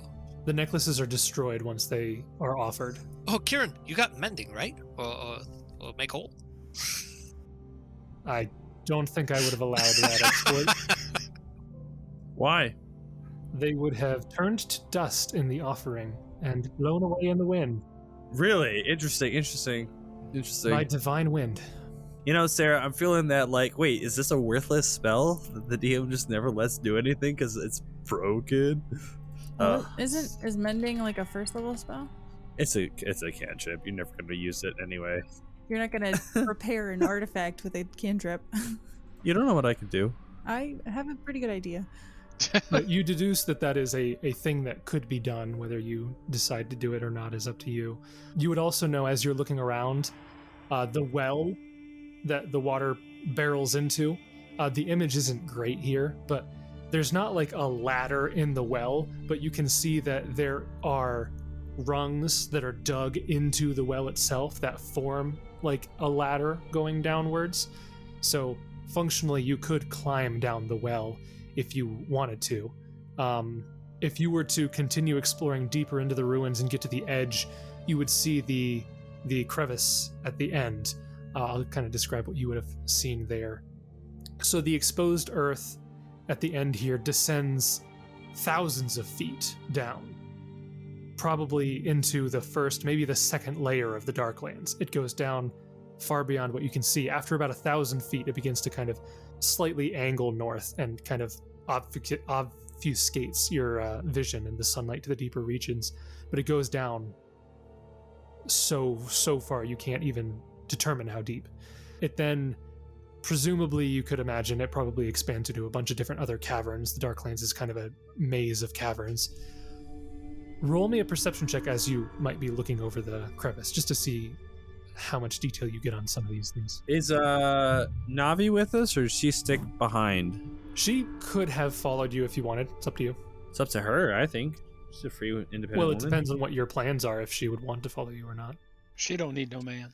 Like, if you're going down here to wipe out the Morlocks, then she'll hang out with you, but if you're just scouting out, then she'll stay back. What was the vision like in here? In the ruins? Yeah. Daylight. There's no fog currently. You're good. So there's no ceiling or anything. It's just pure sunlight. No, these are just ruins. Also, Kieran, or actually all of you, I imagine you would have been doing detect magic and whatnot, because that's pretty standard. Yeah. You would have noticed that the stonework itself of these ruins holds the faintest glimmer of magic. It's long since faded to the point where it's not really functioning anymore, but you think that the stonework of these ruins were magically reinforced, and that might be why they have stood the test of time so well over thousands of years, perhaps. Just FYI, Jason, I do have stone cunning, so if there's any trickery in the stonework, Okay. even if I'm not looking for it, I would get a check. Okay, I'll keep that in mind. You don't notice any like secret doors or anything like that. Everything's pretty exposed here. I will say that I'll give you a little bit more detail about the stonework here. So, looking at the stonework and kind of backtracing your history, trying to figure out when was this made and all that stuff, you would determine that I'll just start reading this paragraph, and hopefully I skip over any important details that I don't want you to know. The dwarves of Kragadan maintained several watch outposts in the aftermath of their quest for Sky. This would have been almost 5,000 years ago. This fortress was once one such outpost, standing guard over the Darklands entrance in the crevice that you see going down. Time has since eroded most of its former glory. Since the dwarves abandoned the site after their devastating losses during the Shining Crusade, so the Shining Crusade took place in like the 37 to 3800s, so that would have been not quite 1,000 years ago, 600 years ago. No, that's nearly 1,000 years ago, actually, yeah, because we're in 4717, so nearly 1,000 years ago with the Shining Crusades. The dwarves abandoned this after their losses, and it has since almost entirely collapsed. The Water Hall, as it was called, was once a grandiose feature of the fortress's foyer, but its stones, magically reinforced to resist the erosion, the erosive power of the water, are the only part of the ruin still largely intact. So, with your stone cunning, you get a little bit more historical information about these stones. Yay! That's cool. But they're old, very old. I've got a quick question. Oran was there at Mistholm, and I remember there being some old stone there as well. Is there any kind of cross comparison knowledge or things that'd be triggered in his brain there? I can't remember how much detail I gave you, but I believe I might have told you that the stonework of Mistholm was like old, prehistorically old. Yeah, it was down in near the crypt where we fought the Den Mother. There was like a stone just outside that room. Like quite possibly thousands of years prior to the Earthfall event. Like minimum Aslanti age. And there were those statues of the creatures that we couldn't even identify because we'd never seen anything like that before. Probably pre-Aslanti. It's so old that even his stone cunning just told him these are like stupid old. So there's no relation there, but it's just another. No, it was not dwarven work at all. I was just trying to think because we haven't done a whole lot of dungeoneering, and that was only the only major one. All the others were ranger forts, which we kind of knew the history about each of them.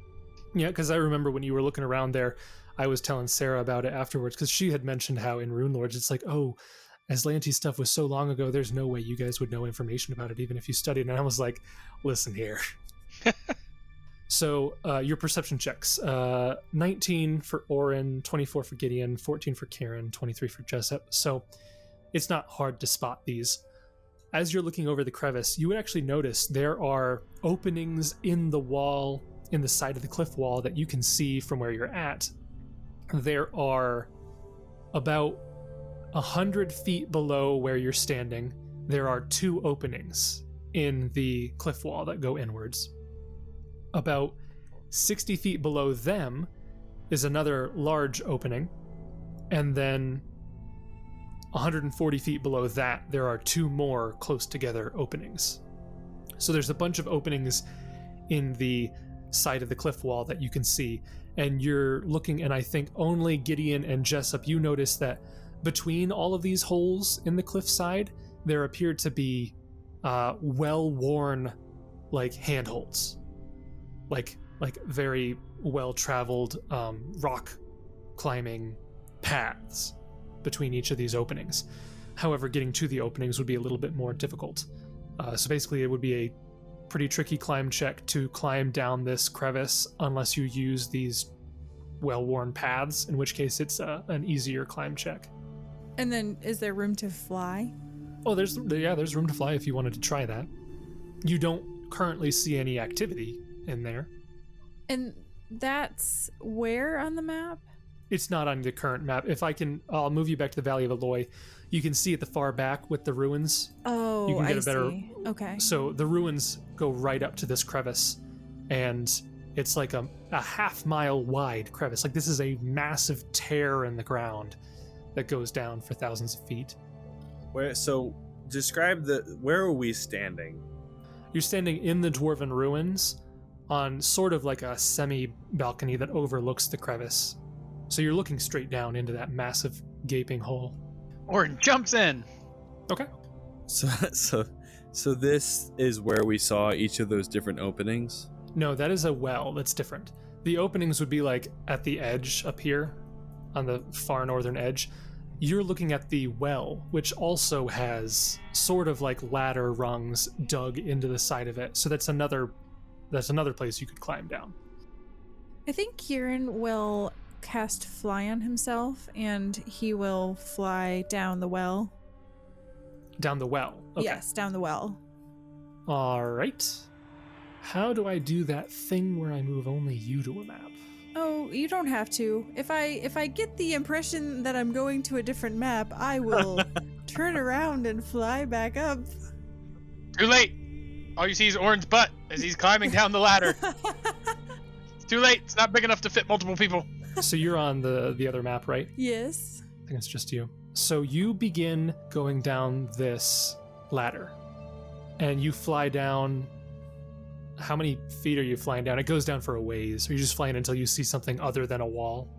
I think before I fly down, though, I'm going to cast Dark Vision Communal so that I can actually have an idea of what I'm seeing as I descend. Okay. And I'll be going slowly, and I think I may even be somewhat climbing, so I'm not actually having to make fly checks, but I have fly just in case I slip and fall. So if I take 10 climbing, I would get a 15, and Okay, that's enough. okay, my fly spell gives me a 12. If I take 10, it's a 22. It's a base 12. Okay. So just from climbing, you're able to get down there. It takes you about a minute. Okay, that's a long ways down. Because if you're moving 5 feet per action, so if you're double moving 10 feet each round, and it's 100 feet down, so it'd be 10 rounds. So it's exactly a minute Yikes. of climbing down this ladder. I should have just which is a jumped and long then feather time. falled at the bottom. Well, no, because once you go down 100 feet, you see this. If it will do it. You see this on the map? All right. So what happens is this well opens up to a room. And at the base of the room, it continues down. So you can kind of like swing yourself to land on the actual ground in this room. But if you were to just jump straight down, you'd go down even further. Oh my goodness. Okay. This is like But a you Dark Souls elevator. Sort of. But yeah, you're kind of clinging to functionally the ceiling of this room on the last rung, and you're kind of like hanging there. So you could drop off into the room, or you could go back up if you wanted. But it goes into what appears to be some kind of dwarven, subterranean dwarven level. And I hate to retcon this, but could we say that I had cast message with someone up above? Well, actually all of the people up above, just so I think it's 100 feet plus 10 feet plus or per level, so I think it would have reached. And I think he's hanging there and he's looking around while he's just hanging, and he doesn't whisper this to them but just to himself, and he's like, this is incredible. And he's looking around and just in complete awe of this whole architecture. I think he's pretty fascinated by this dwarven architecture. But then he will message back up to them. All right, so I'm at the bottom of the well. It's about maybe 100 feet down. I'm just hanging out here. There's a room below me, and the well continues further down. I don't know how you all are with climbing, but I can either come up and we can talk about it up there, or you can start making your way down. Oh, wait. Okay, I see somebody. Oran, is that you? Is that you? Aye! Please don't fall. I'll be fine. Okay, so Oran's climbing down right after him? Yep. Okay, so I'll describe the room, and then So the roar of water is almost deafening in this worked stone chamber, especially for you guys because you're in the well with the water crashing down around you. A raised dais stands 2 feet off the floor, and the water cascades down from the shaft overhead, where you are, rushing through the 10-foot wide circular hole in the center of the dais down further. Kieran, if you wanted, you could jump off to the ground, and then Oran could do so as well. Yeah, as soon as Oran gets close enough, he'll float down. So you can put your token on the map there, and I will move Justin to this map. Just looks at Gideon. Well, what do you want to do then? Well, we could follow after them, though. I'm kind of curious about this level we're on now. I don't want to get separated. Split the party. Yeah, I kind of want to explore up here first. Always explore the floor you're on. That's what I always say. 100%. No fog of war. Catch my drift. That's how I feel. That one, I suppose. Just so you're aware, I was kind of assuming in all those checks that we did that you pretty much went all through the surface. There was nothing particularly of note. My apologies. I guess we went through everywhere. I guess down it goes. It's fairly abandoned. It's been so long that there's nothing other than what I've already told you. There's nothing. It's fine. Gideon and Jessup just suffered temporary amnesia. Oh man, you would have thought I was shot in the head. Let's get down here. Yeah, I just kind of assumed because you said I was detecting magic that we were kind of doing a wah wah wah wah wah. You should be careful about those jokes around Kieran, I think, Jessup. What was this then? This thingy? That's just some iconography. It's more iconography of Grundanar. It's all over the place here. Gideon, how do you feel about climbing down? I don't know if I can do that. What is your climb skill if you take 10?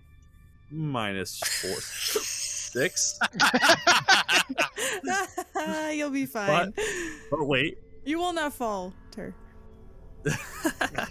I can cast effortless armor. I was going to say, if you use your effortless armor, then you could probably do it. You don't think that you'd be able to... you don't think you'd fall if you tried it as is. You just don't think you'd actually make progress. I also reduced the armor check penalty by 1 + 1 per 5 caster levels. So it'd be -2. So yeah. Still wouldn't get you high enough to actually make the climb. So you have to have at least a what to be able to climb down? 15? Is it DC 15? It does not look like a DC 15, but it's higher than an 8. I could just use my potion of levitate or... Well, Jessup, does he look like he can get down there? With a 10, he's got 11. Yep, you think that you could probably... It would be slow progress, but you think if you're careful, you could probably do it. So Jessup looks at... he starts climbing down, realizing he thinks he can make it. Climbs back up to Gideon.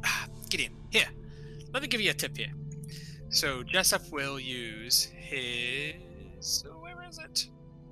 Oh, where is it? Oran is one rung down from them. Is like, I could use a tip too. I'm -4 climb check. Where's my omnipresent? So you would also not be able to make the climb on your Yeah. own. Well, technically, if you guys... Well, I guess I couldn't. I mean, how far down is it, Jason? Kieran mentioned it was about 100 feet. And we can go how far down per level? It would be 10 feet per round. It would take you 10 rounds to get down there. All right, listen, if you want to just jump, I can cast Featherfall and you'll just float to the bottom. I'll time it perfectly so that when you're within 45 feet. I think I might feel safer just taking a potion of levitate and just kind of floating down. Levitate would do it, for sure. Well, Jessup can make it down, no problem. So yeah, basically, if Jessup does his omnipresent mentor on Oran, Oran can make it down. And then Gideon can make it down with his potion, and Jessup can make it down on his own.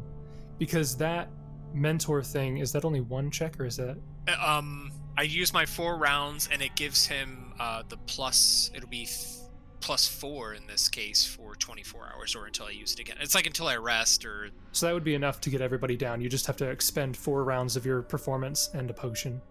That's fine. So yes, I guess, Oran, you will have a +4 to your climb skill until I tell you you do not. All right, that brings me to 0. Take 10. That'll do it. Just barely. Perfect. Jason, throughout all of this, am I still energy drained? Or maybe just tell me when I'm not energy drained anymore? Or, I mean, negative level. So searching through all the ruins, climbing down. I'd say, sure, you get down here. It's basically nightfall, but yeah, you can get down here without energy drain. Okay, cool. And I mean, it doesn't matter because it's not like nightfall matters down here, but The only other thing I can think of, how you said, Gideon, you had a potion of levitate. Yeah. I think I have something else for you instead. So if you want to keep that, Jessup would say, Gideon, I'll let you borrow this real temporarily until I climb down. He can give you his ring of feather falling.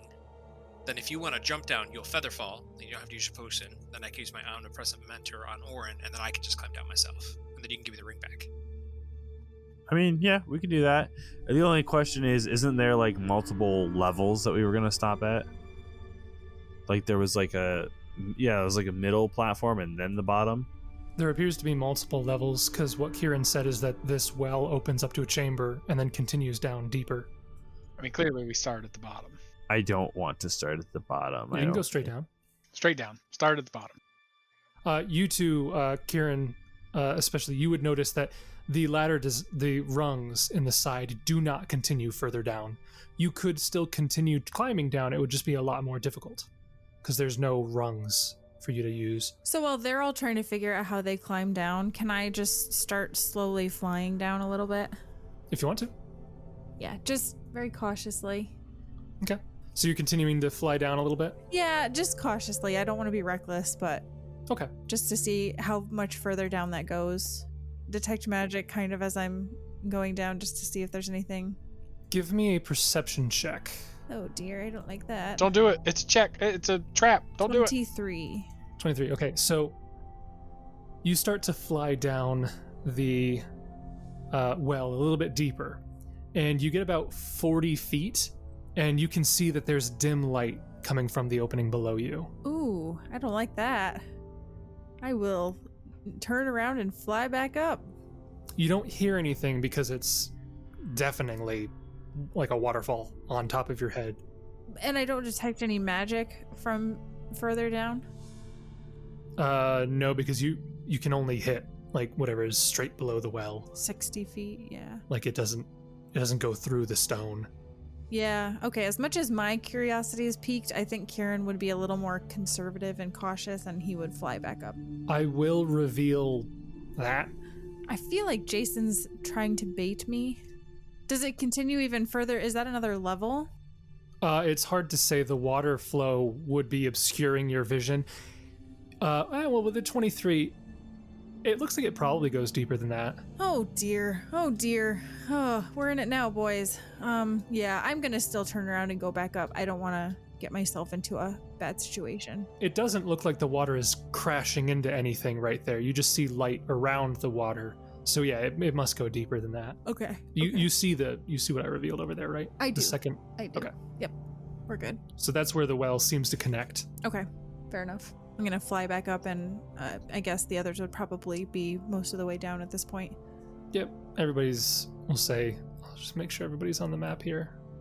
So yeah, you guys are at this first level, and yeah, you can see that it opens up to, there's one opening in this chamber that opens up to more ruins. I'll step in, take a look. Okay. Start revealing a little bit more here. So the ruins go like this into that. They go down here to that. And they go further this direction. To the north, where you're looking, the stonework of like the ancient dwarven stonework gives way to rough stone cavern. Kieran's going to be behind Oran, and he'll say, Oran, this is fantastic. I've never seen such exquisite craftsmanship before. Is this something that you have learned how to do as well? Oh, no. I'm no builder. But you should see Kragadon. It's beautiful. Well, if this is a taste of what Kragadon is, I'm sure it'll take my breath away. Oh no! Oh no! Abort the mission! Turn around! Get out of there! I don't like that! I was Creepy measuring looking- distance because you have dark vision of 60 feet, correct? Yes. So yeah, you can see at the end near the edge of your dark vision, there seems to be a creature. Just tell me I see a pair of eyes. And Oh, that's that's all. terrifying. Give me a stealth check. Just want to see if this creature would have noticed or heard you. Oh, certainly it did. Yeah. Gideon stealth nice. I mean, check. that's pretty good for Not you. a thing. That's Yeah, a it's not really bad, good yeah. roll. That's a natural 16 for a 9. Oh, because you have a -7? That is excellent. -7 Okay. still. So you rolled a 9 stealth? Yeah. What? Okay, Why would on you say a- it like that? Yeah, Okay. I rolled a 9 stealth. Thank you very much. I did my Okay, best. that's a 20. Yeah, okay. So this creature heard and saw you. Heard and sees you. And Oran. No, not Oran. Just Can you. I heard and sees it? You see it for sure. But as you're getting close and you see it at the edge of your vision, your clanking armor, it kind of turns around and it looks straight at you. And as soon as it sees you, you can see his eyes go wide, or its eyes go wide, and it begins to like pull out a club that was attached to its waist, and it begins to like bang on the walls in extraordinary bouts of anger. And I need everybody to roll initiative. I think I might have annoyed the locals. I'm going to expend my heightened awareness for my bonus. Okay. What is that? A plus something? 2. Plus 4 to your initiative check. +4 to initiative. Ooh. But the effect is now gone.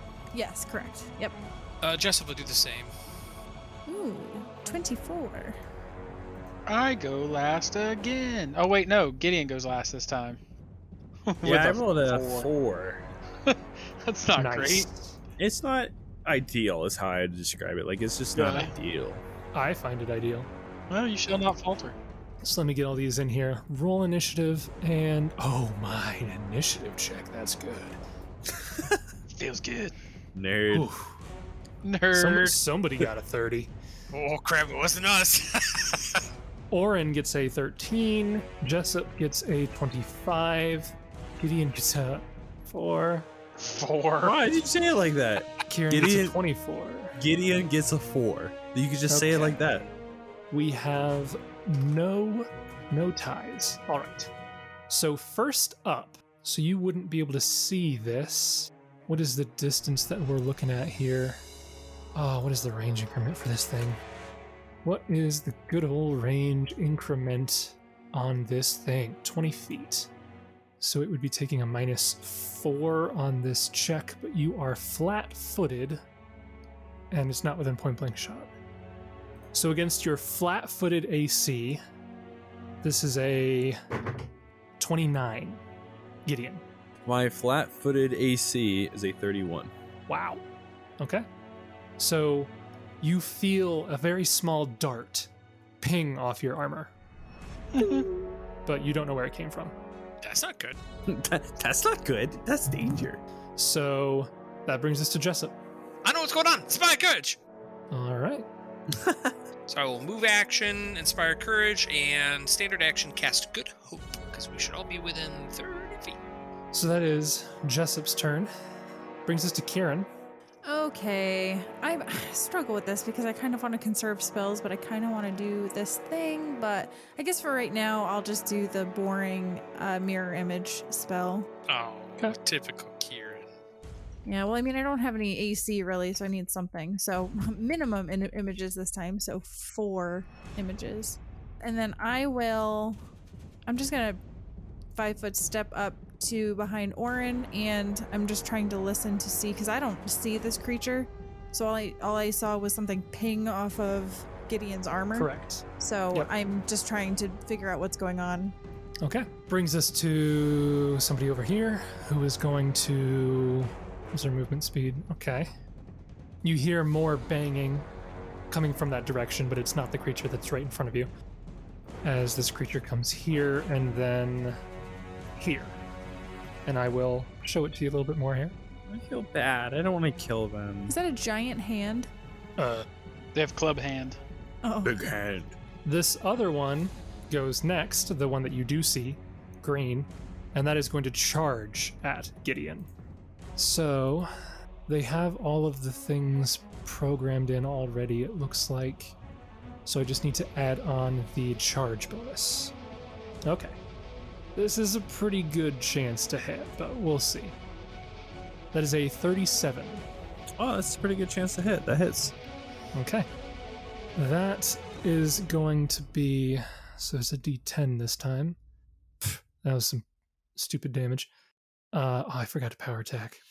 Go ahead. Just say you did. That's fine. Nah, I didn't say it. I forgot. It's fine. You can just assume because it would just be 2 less and it'd still hit. It's fine. It'd be 3 less. It still would hit. It's fine. Okay, well, if you insist. That would make it 23 points of damage. Yeah, I'm chilling, bro. As long as you don't say, now roll me a fortitude save or something stupid. That brings us to Oran. Oran! We'll cast a spell. Okay. He casts. Shield of Dawn on himself. All right. Do you want to move? I do. Too bad. Nice. Fit right there. Sure. Okay, then that's where I go. And a million enemies rush up from the bottom and start killing Kieran. Next, from further in the darkness, comes another one. Oh, wow. This is a lot. And Gideon, you get to act now. Oh, I had to double move. I see. Yeah, double moved, yeah. We're going to go ahead and do something cool because I like to be a cool guy. All right. Concentration to roll without provoking. You got to roll a concentration and beat the. Yep. 15 plus double the spell level. Okay, so it's almost a guarantee, though not quite. I'm going to go ahead and try to roll for a level 1 spell. Okay, DC 17. I hit it. 26, you're good. Cast Moment of Greatness. Oh. All right. This is a new one I picked up this level. So it will affect all my allies. Each creature affected by this spell is given the potential for greater success and glory. If the affected creature is benefiting from a morale bonus of any type, it can double that morale bonus on... Oh, wait a minute. Inspire Courage is competence, isn't it? Yeah, but Good Hope is a morale. And we have Good Hope running right now? You have good hope. Okay. So you can get... And that's the same as Heroism for as far as checks go, right? Yeah, it gives you a +2 morale on most things. So Yeah, that's fine. with your bonus, Yeah, you can the double party, yeah. that morale bonus on one roll or check before making the roll. And once that affected creature uses the spell's effect, the spell is discharged for that subject. Yeah. So within the next 11 minutes, you can get an extra +2. Yep.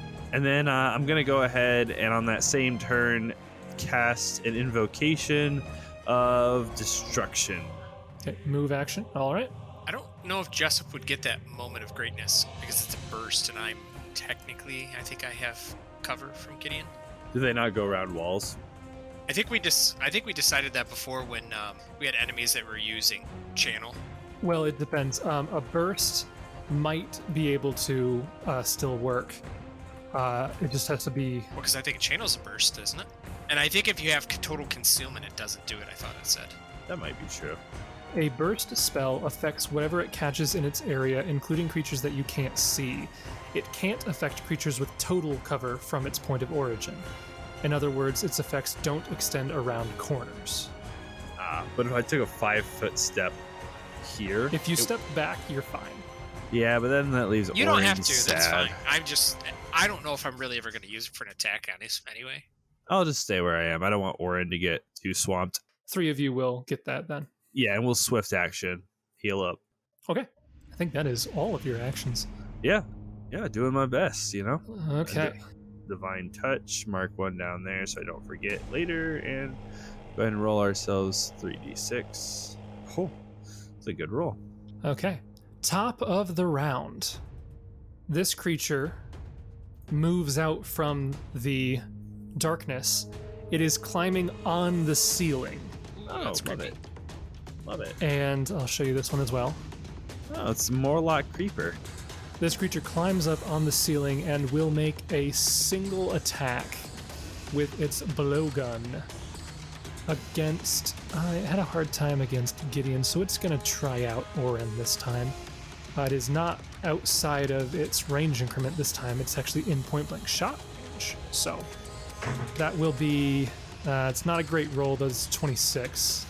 I'm at 26. Just So it hit. does hit. Yep. Okay. Bear in mind, just for reference, unless I say otherwise, the ceilings in all these chambers are 15 feet tall. So this does hit. Oran, you take 1 point of damage. Oh, that's not good. Yep. You need a fort save. I would like a fortitude save if you don't mind. How's a 32 do for you? Ooh, get wrecked. That's a cleric for you. Do you have a bonus against poisons? Yes, I get an additional one. Yeah, I get +2 to saving throws against poison spells and spell-like abilities. Okay. You feel fine. You take 1 point of damage. The dart kind of goes right into your neck. It doesn't go in deep, and you're able to pull it out. You feel it's slippery, like there's something coated on it, but you seem okay. I shake my fist at him. That brings us to Jessup. Yes. Jessup. Gonna pull out his bow Okay, move action, pull out the bow. as he moves. As he moves, And assess the situation. What do I see? Those guys. Okay. I guess I'm gonna monster lore those bad boys in the front because that's probably the first ones Jessup would see. yeah, you can do both. So roll me a knowledge local, and I'll do it for all of them because they're the same species. Okay. I will use one of my investigative minds, so I will roll with advantage. Let me make sure I turn off. Okay, I did turn off my heightened awareness, so this should be correct. So a 30 and an 18. I will take the 30. So you are able to identify these are all Morlocks, but they appear to be greatly mutated in 2 different ways. The 3 in front have been mutated into hulking monstrosities, their muscles bulging much more than any of the Morlocks you've seen so far. They are known as Morlock Destroyers. The one clinging to the ceiling is actually a small-sized creature. It is pretty much the other way around. It looks incredibly dexterous, but they're both greatly mutated Morlocks into 2 different variants, it looks like. I'll just give you some basic info about Morlocks that you probably already knew. They have leap attack, so they can jump and make an attack during the jump without provoking. They have sneak attack generally. They have swarming, so they can actually share spaces to flank. That's pretty much all the basic stuff with Morlocks. Is there anything specific that you wanted to know about Morlocks? Are they goblinoid, did you say? No. Morlocks are chaotic, evil, monstrous humanoids. Who just coincidentally look like goblins. At least the tall one does. Nope, I guess I'll just kind of... I don't know what these guys are. They're kind of mutated monstrosities, like Good Hope serum that's pumped in the bodies. Except for that small one. He's creepy. I'm going to shoot at that one. You can make 1 attack against the creeper. Oh, that's a nat 1 hit? A natural 1, funnily enough, Oh, that sucks. will not hit. Oof, that does suck. I'm that's sorry, an amazing man. plus 17 bonus, too. Okay, never mind then. Yeah, beautiful. Love it. Shame. Shame. Brings Shame. us to Kieran. Maybe get good. So you said it's 15 feet, so I probably cannot fly over top of my comrades, correct? You could. I'm pretty short. Yeah. Okay. Because if we just kind of roughly make it 3-dimensional, you'd be the second square above them, so you'd be just above their reach. Okay. I am actually going to cast a spell on my weapon, and then All right. I will move up, not yet flying over top of them, but moving into a position, maybe, let's see, I'll move up to be behind Oran, but not right behind him, like hovering behind him. And So you're in the air Yes. 10 feet or 15 feet? 10 feet. 10 feet. So you're middling. Correct. Okay. Yep, correct. And the spell that I cast is Umbral Weapon, Cool. and that will be my turn. That brings us to the destroyers. So Red is going to 5-foot step into his ally's space, which will proc his swarming ability, as he will then full attack Oran. I don't like how that works. Well, It's kind of cool, kind of good, and kind of dangerous. If you could just lay off, that'd be nice. so this is with flanking, so 2 higher than all of these, and he's full attacking. We'll do power attack, so -3, so it's actually just -1. Okay. First attack with the Great Club. Oh, snap. That'll hit. That's a Ooh, snap. 36. Yes. That was a really good roll. Does not crit on that, but it is a 36. So your damage will be, because it's Power attacking. Oh gosh. 13 plus 9 is 22 plus 9 is 31 points of damage. Okay, so let me take that off, and then I'll do your damage. How dare you? I take no damage. You take 12 damage. Oh, you were lucky. You rolled a No, I don't. 1. I don't want to. This was red. Okay. How 12 much did I damage. take? 30. You took 31. 31. Okay. Second attack. 16 is not going to do it. And then it's going to try to bite ya. 29. That'll hit. So this is a much lower die. So 4 plus 4 is 8 plus... I don't know if the bite gets a plus 6 or plus 9. We'll say plus 6. So 14 points of damage. And you will take 15 points of damage. It's probably a plus 9, but I don't care. All right.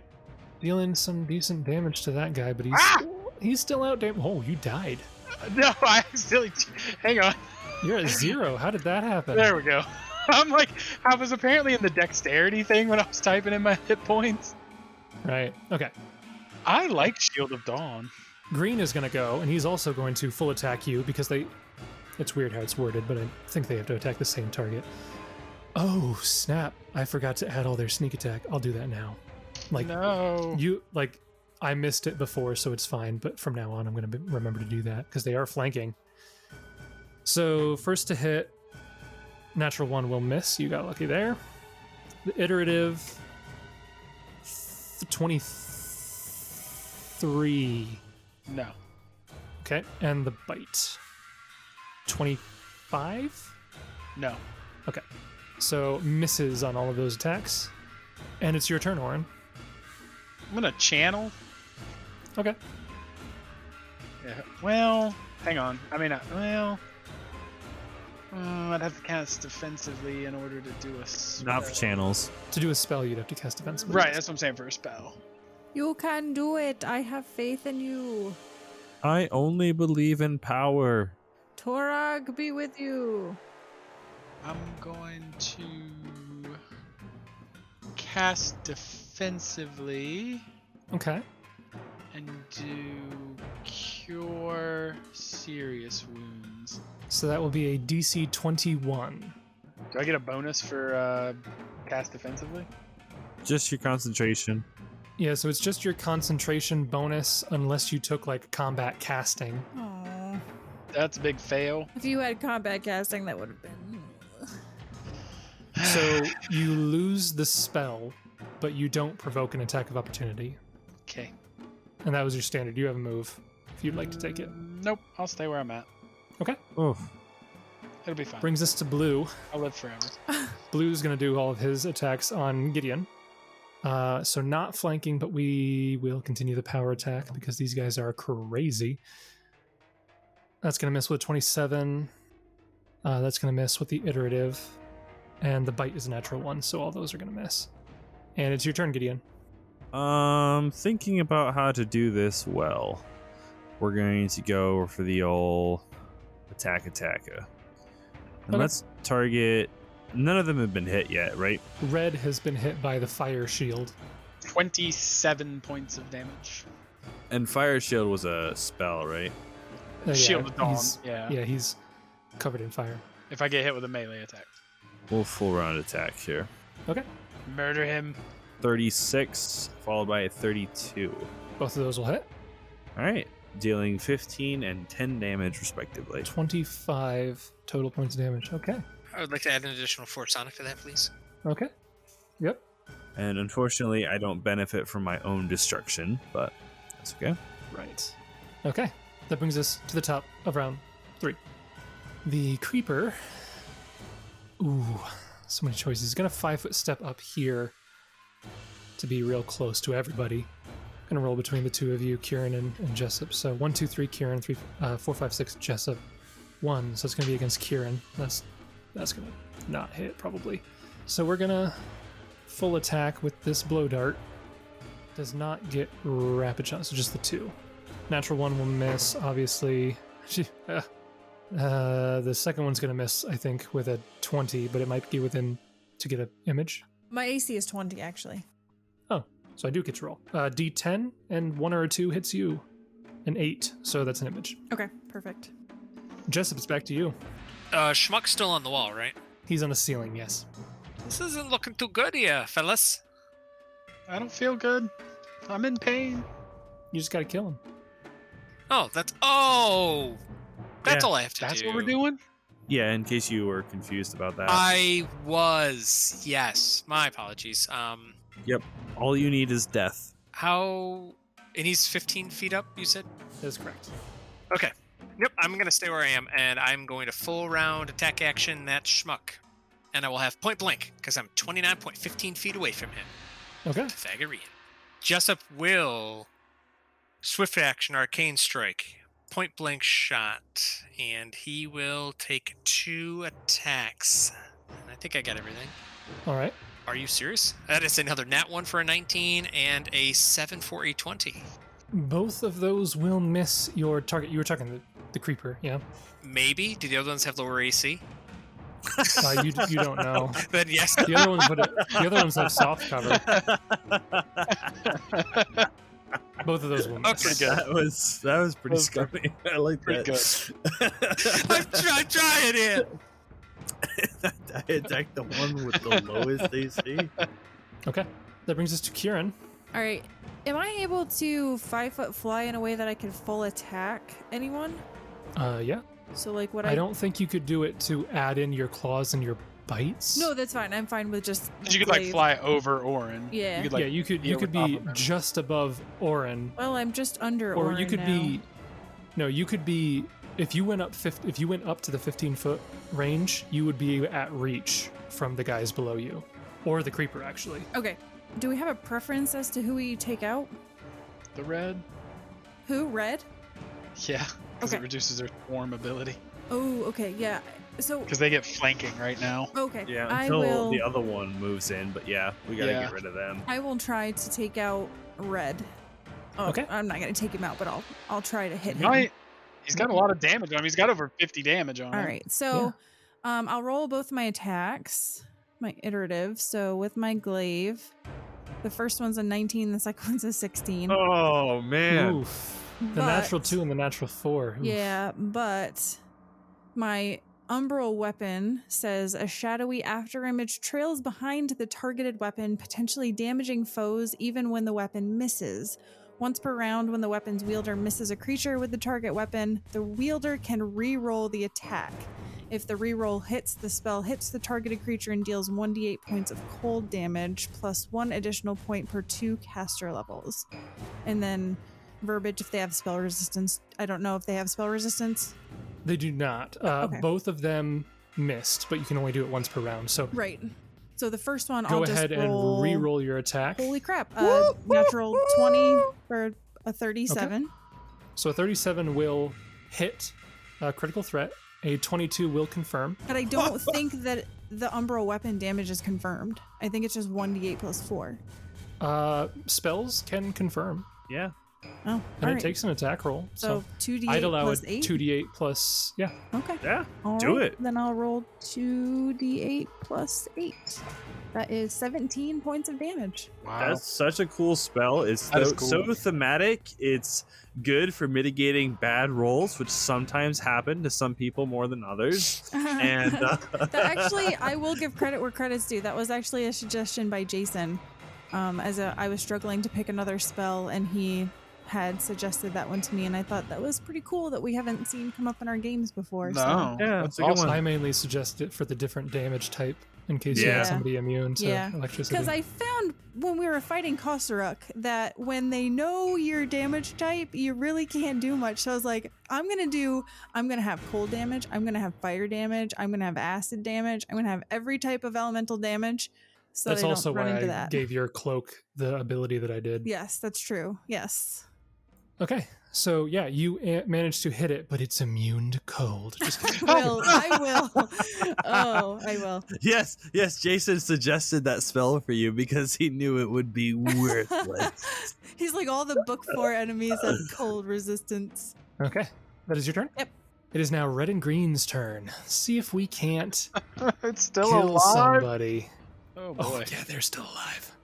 No. How much health do they have? A lot. Okay, I won't tell you how much health they have.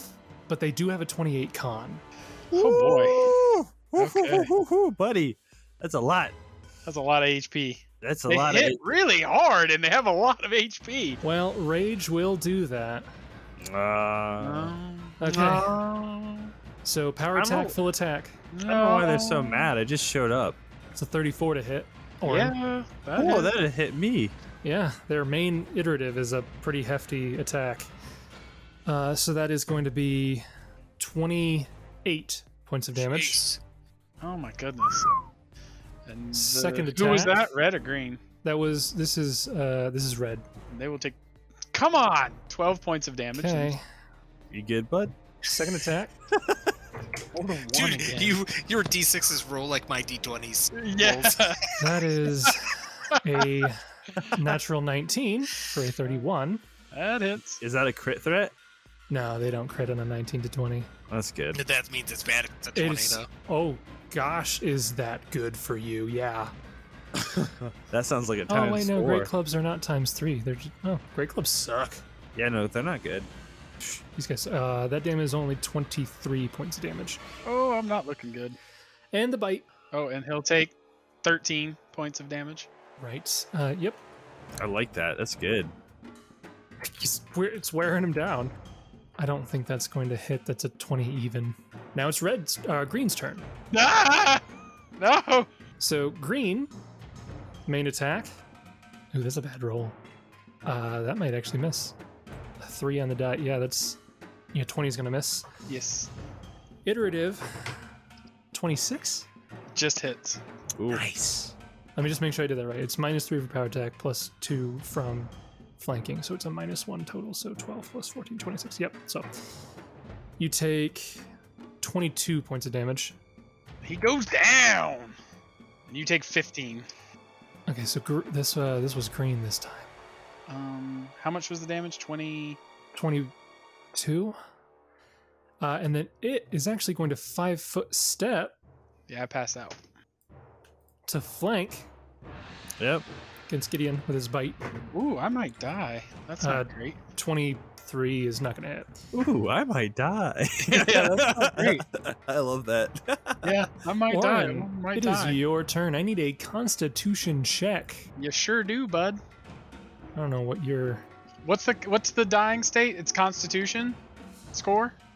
Yes. Yeah. Okay. Oh my gosh. You're so stupid. Yep, there you go. He rolls you a go. natural 20 for those listening later Okay, for a natural 20 23. for a 23. Literally exactly what he needs Oh to my stabilize gosh. here. So just so Holy- everybody knows, I'm at -16. Do you know what my con is? 16. Oh, you're dead. Well, then you're dead. Does that mean I'm dead? Yeah? Oh my Yeah. gosh. Oh, I thought you had to go negative. Oh, well, Oran just died. Oh no. Yeah. I'm going to have to come up with a backup character. Oh my When's it going to be a convenient point to have a backup character? Oh my God. We're in the middle of a dwarven. Or this is all the math on that, right? Oran literally just perfectly dies. Yeah. Let me double check. So I rolled minimum damage on the die. I rolled a 1 on the D10. He had 6 hit points. Okay. And so he had 22 damage. So I rolled a 1 on the die. 22, yeah, 16. That's a plus 13 damage for 14. They are power attacking, which gives them plus 9. So, what did I say? What did I just say? 14, 20. Yeah. So I did much not- for Oran being perfectly in the Right? story. Oh my I gosh. did not. And we oh my literally God. just bought a diamond. Oh my Yeah. gosh. This is unbelievable. Like I did not Almost 2 believe that. deaths in the same session. I did not believe that Oran was so low. that's Dude, he insane. took 103 points of damage. Dude, 5-foot step back and heal. He was at 57. I thought he'd be fine. Oh my gosh. All right. Well, Kieran, why don't you re-breath of life him? Just give him the kiss like he did to yeah, you. I'll get right on that. After that, we come to Blue, who is going to full attack Gideon, Yeah, come at me. and they're flanking. That's a 34. That hits. So you take 31 points of damage. Holy. Okay. Second attack, 26. It's not going to hit. Yeah. And the bite is a 29, which is not going to hit. Oh, and I've been forgetting to do sneak attack, even though I said I wasn't going to forget to do sneak attack. You want to throw it in there? It's fine. Nah, it's fine. It's only 1d6 for these guys. Yeah, so Oran's not even close to on the line. He would have bet the sneak attack on top. Yeah. Gideon, it is your turn. I don't know if Gideon has any spells that can bring somebody back. No. I was going to invest in a Breath of Life scroll. Then I didn't. Then I decided not to. And Nice. Oran dies just enough. Let me check and make sure I don't have anything. Because I did have, yeah, it was something I was going to buy but never got the cash around because it's an expensive spell. Oh, nuts. I should have cast heal on myself. Yeah, live and learn. Yep. I can cast Speak with Dead after this, at least. Oran doesn't want to come back. He's done with you. You're dead to him. This is not going well. Why do we struggle with every single combat? Like, 'Cause what it's is Iron wrong Fang. with this party? Because we roll attack 'Cause it's garbage Iron and Fang, man. Jason usually does it. So first we're gonna do that. Heal 11 points real quick. Okay. Ugh, this is not I good. mean, I have gotten myself buffed up to a plus 18 to hit, and I keep rolling like 1s and 2s. Yeah, that's not... I mean, I can't. I mean, it's nothing I can Not do. helping. It's just yeah. the system. Jason pays for that extra add-on where the players usually get lower dice rolls, except for Yeah, Justin. I He only do. can buy it for 3 people, not Justin. I do. I do that. gotta roll a heal check actually to see if Oran is savable or not. Say that again? No. I don't know. So I don't know. I don't technically know that Oran is dead because it looks like it's possible to bring him up. Maybe. Yeah. Not sure. But you're Well- also kind of being swarmed. Yeah, I'm kind of in a pickle myself. I'm going to build a filthy, broken paladin for my You should character. build Navi a trader by day, paladin by night. This is really just not going well at all. Holy cow. It's not going the way I thought it was going to go. I should have been more aggressive, I guess. I didn't see Oran dying. I think I can I don't want to do that. Oh my gosh, this is so bad. Well, these guys are hitting for a quarter of our HP. Yeah. Yeah. I'm just gonna attack red. Okay. Make your attacks. Both of those will Yeah, hit. I did some damage. Okay. Yeah. Go ahead and roll your 27. With 8 more. Okay, you needed that because he had 27 hit points, so the extra sonic damage brings red Wow. down. nice. Yeah, 1 for 1. All right. And this is bad. And is he gonna stay there? He's gonna stay there. Okay. Top of round 4, it's the Creeper, who is going to continue his attacks on Kieran. 30 something. Yes, that will hit. 30. Yeah. 30. We don't have haste, right? No. You do not. We do not. Sorry. So how many images do you have? Oh, you're good. I was just 3 images, so D4 1 will hit you. That is a 2, and it's another image. His iterative is a 27. Yep, that'll Two, hit. 3, so a 1 or 2 on a D6. That is a 5, so that's another image.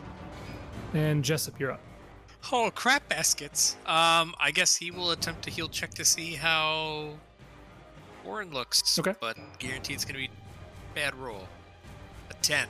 10. Yeah, he's I rolled a he's pretty down. 7. It's pretty down. The Great Club crashed his head into the wall in like a side swing, and you can see that the helmet is like dented inwards fairly gruesomely. Well, Kieran had a hole in his face and he came back up, so what do I know? Gunslinger.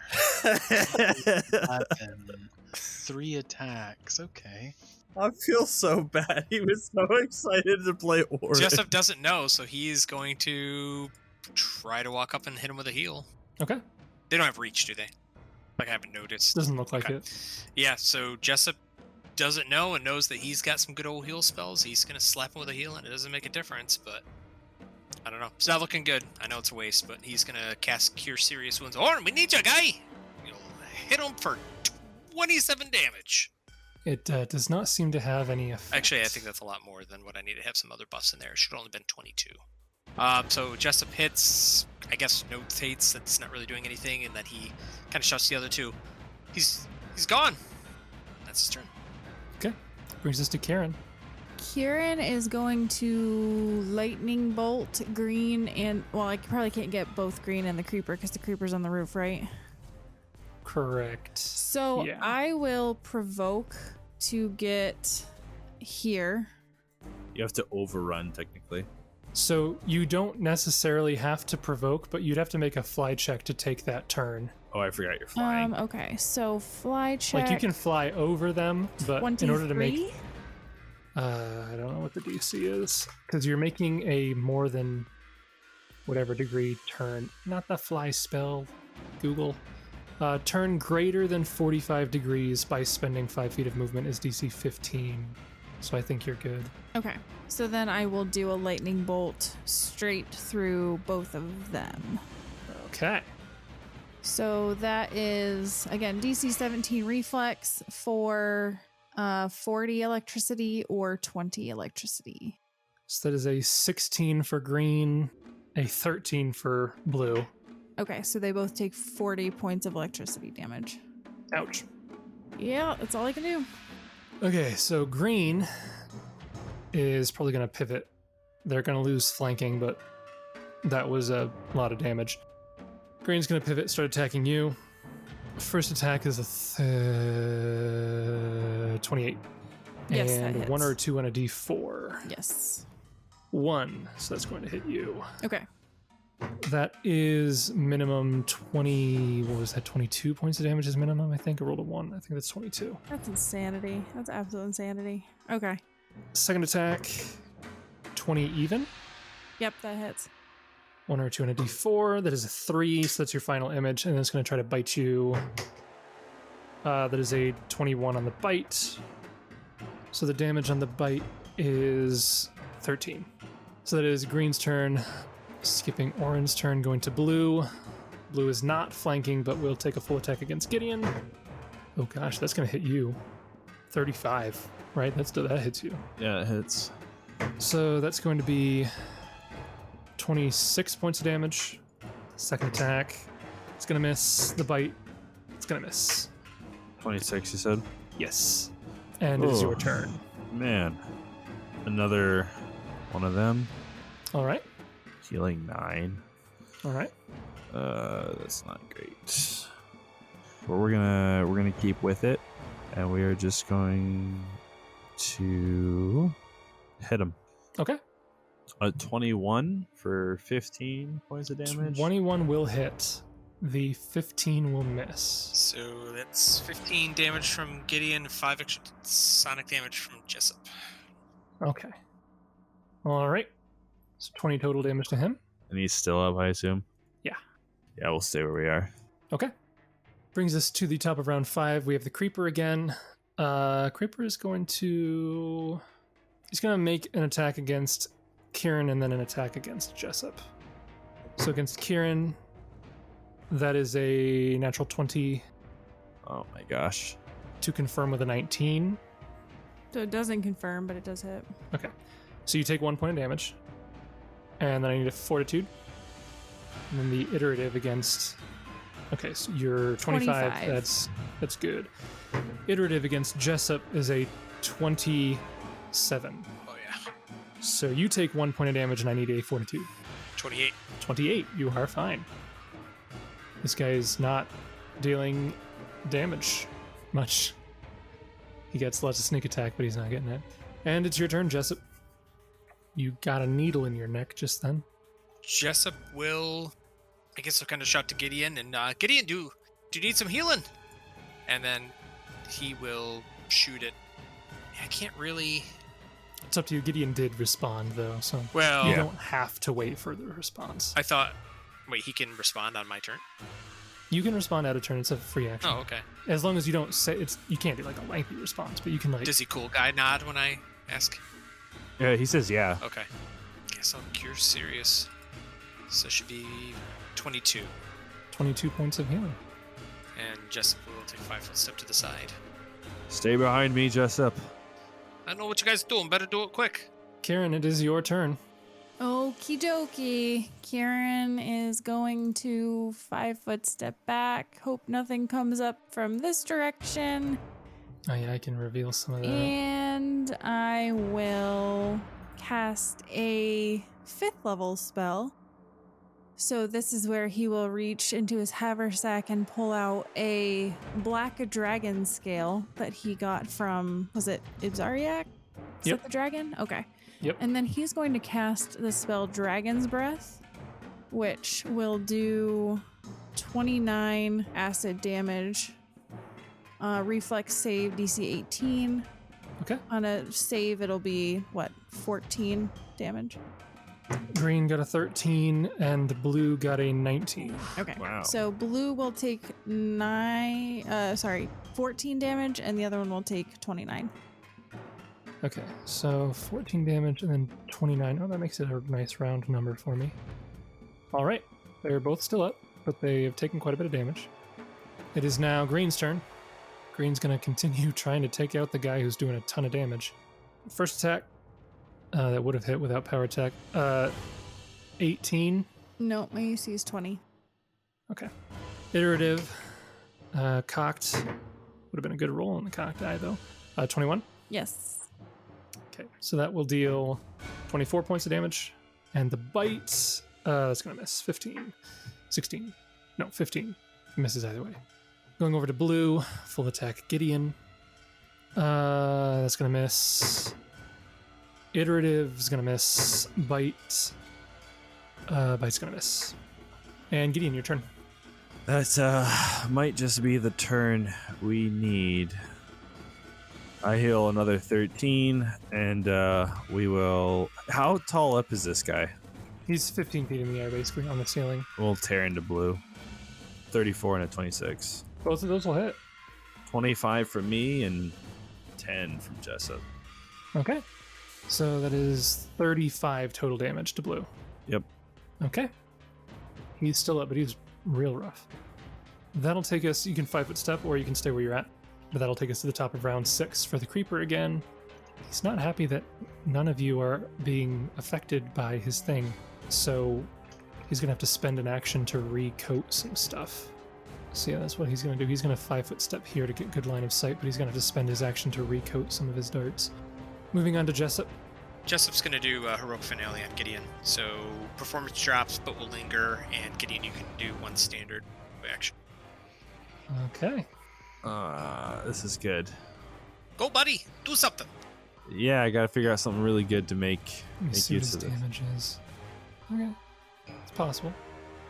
And then whatever Gideon decides to do, assuming he doesn't move, just 5-foot step here.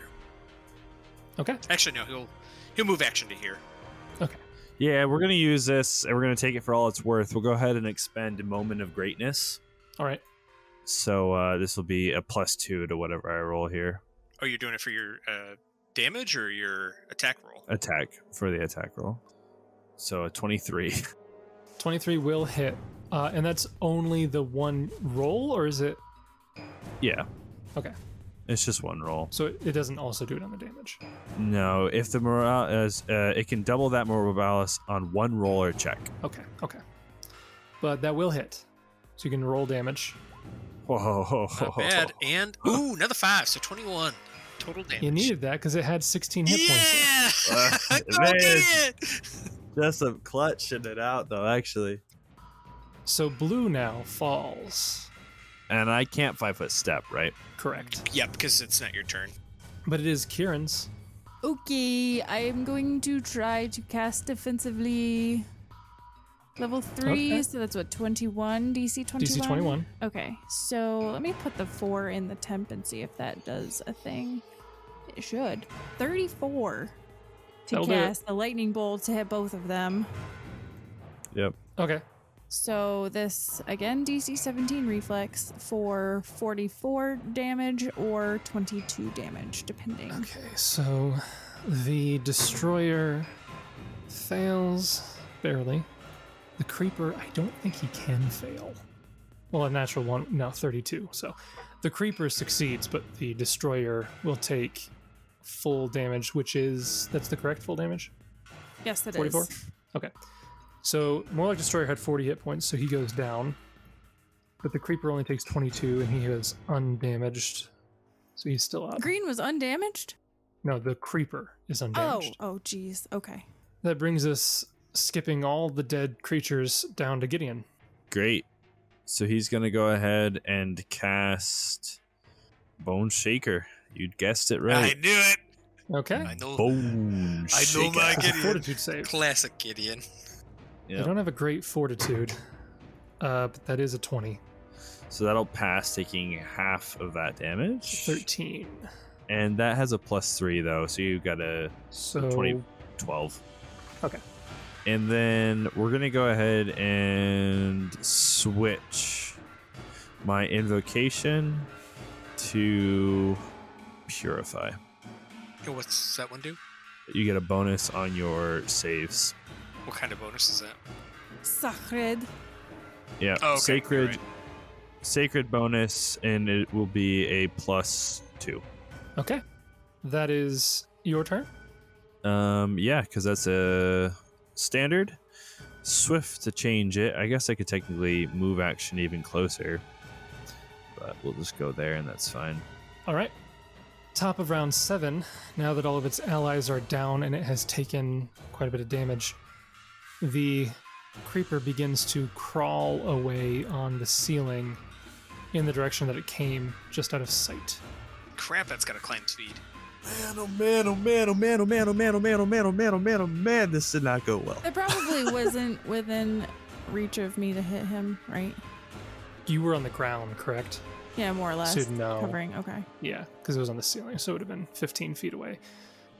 And with that, we drop out of initiative. As I said in the chat, you have a couple options. Oh yeah, absolutely. You definitely could go back to Long Shadow, find someone. Like, you have the diamond, you just need somebody to cast the spell. But that will be up to you on what you want to do. We'll chat about it offline, and we'll come up with a plan, and we'll see what we get into next week.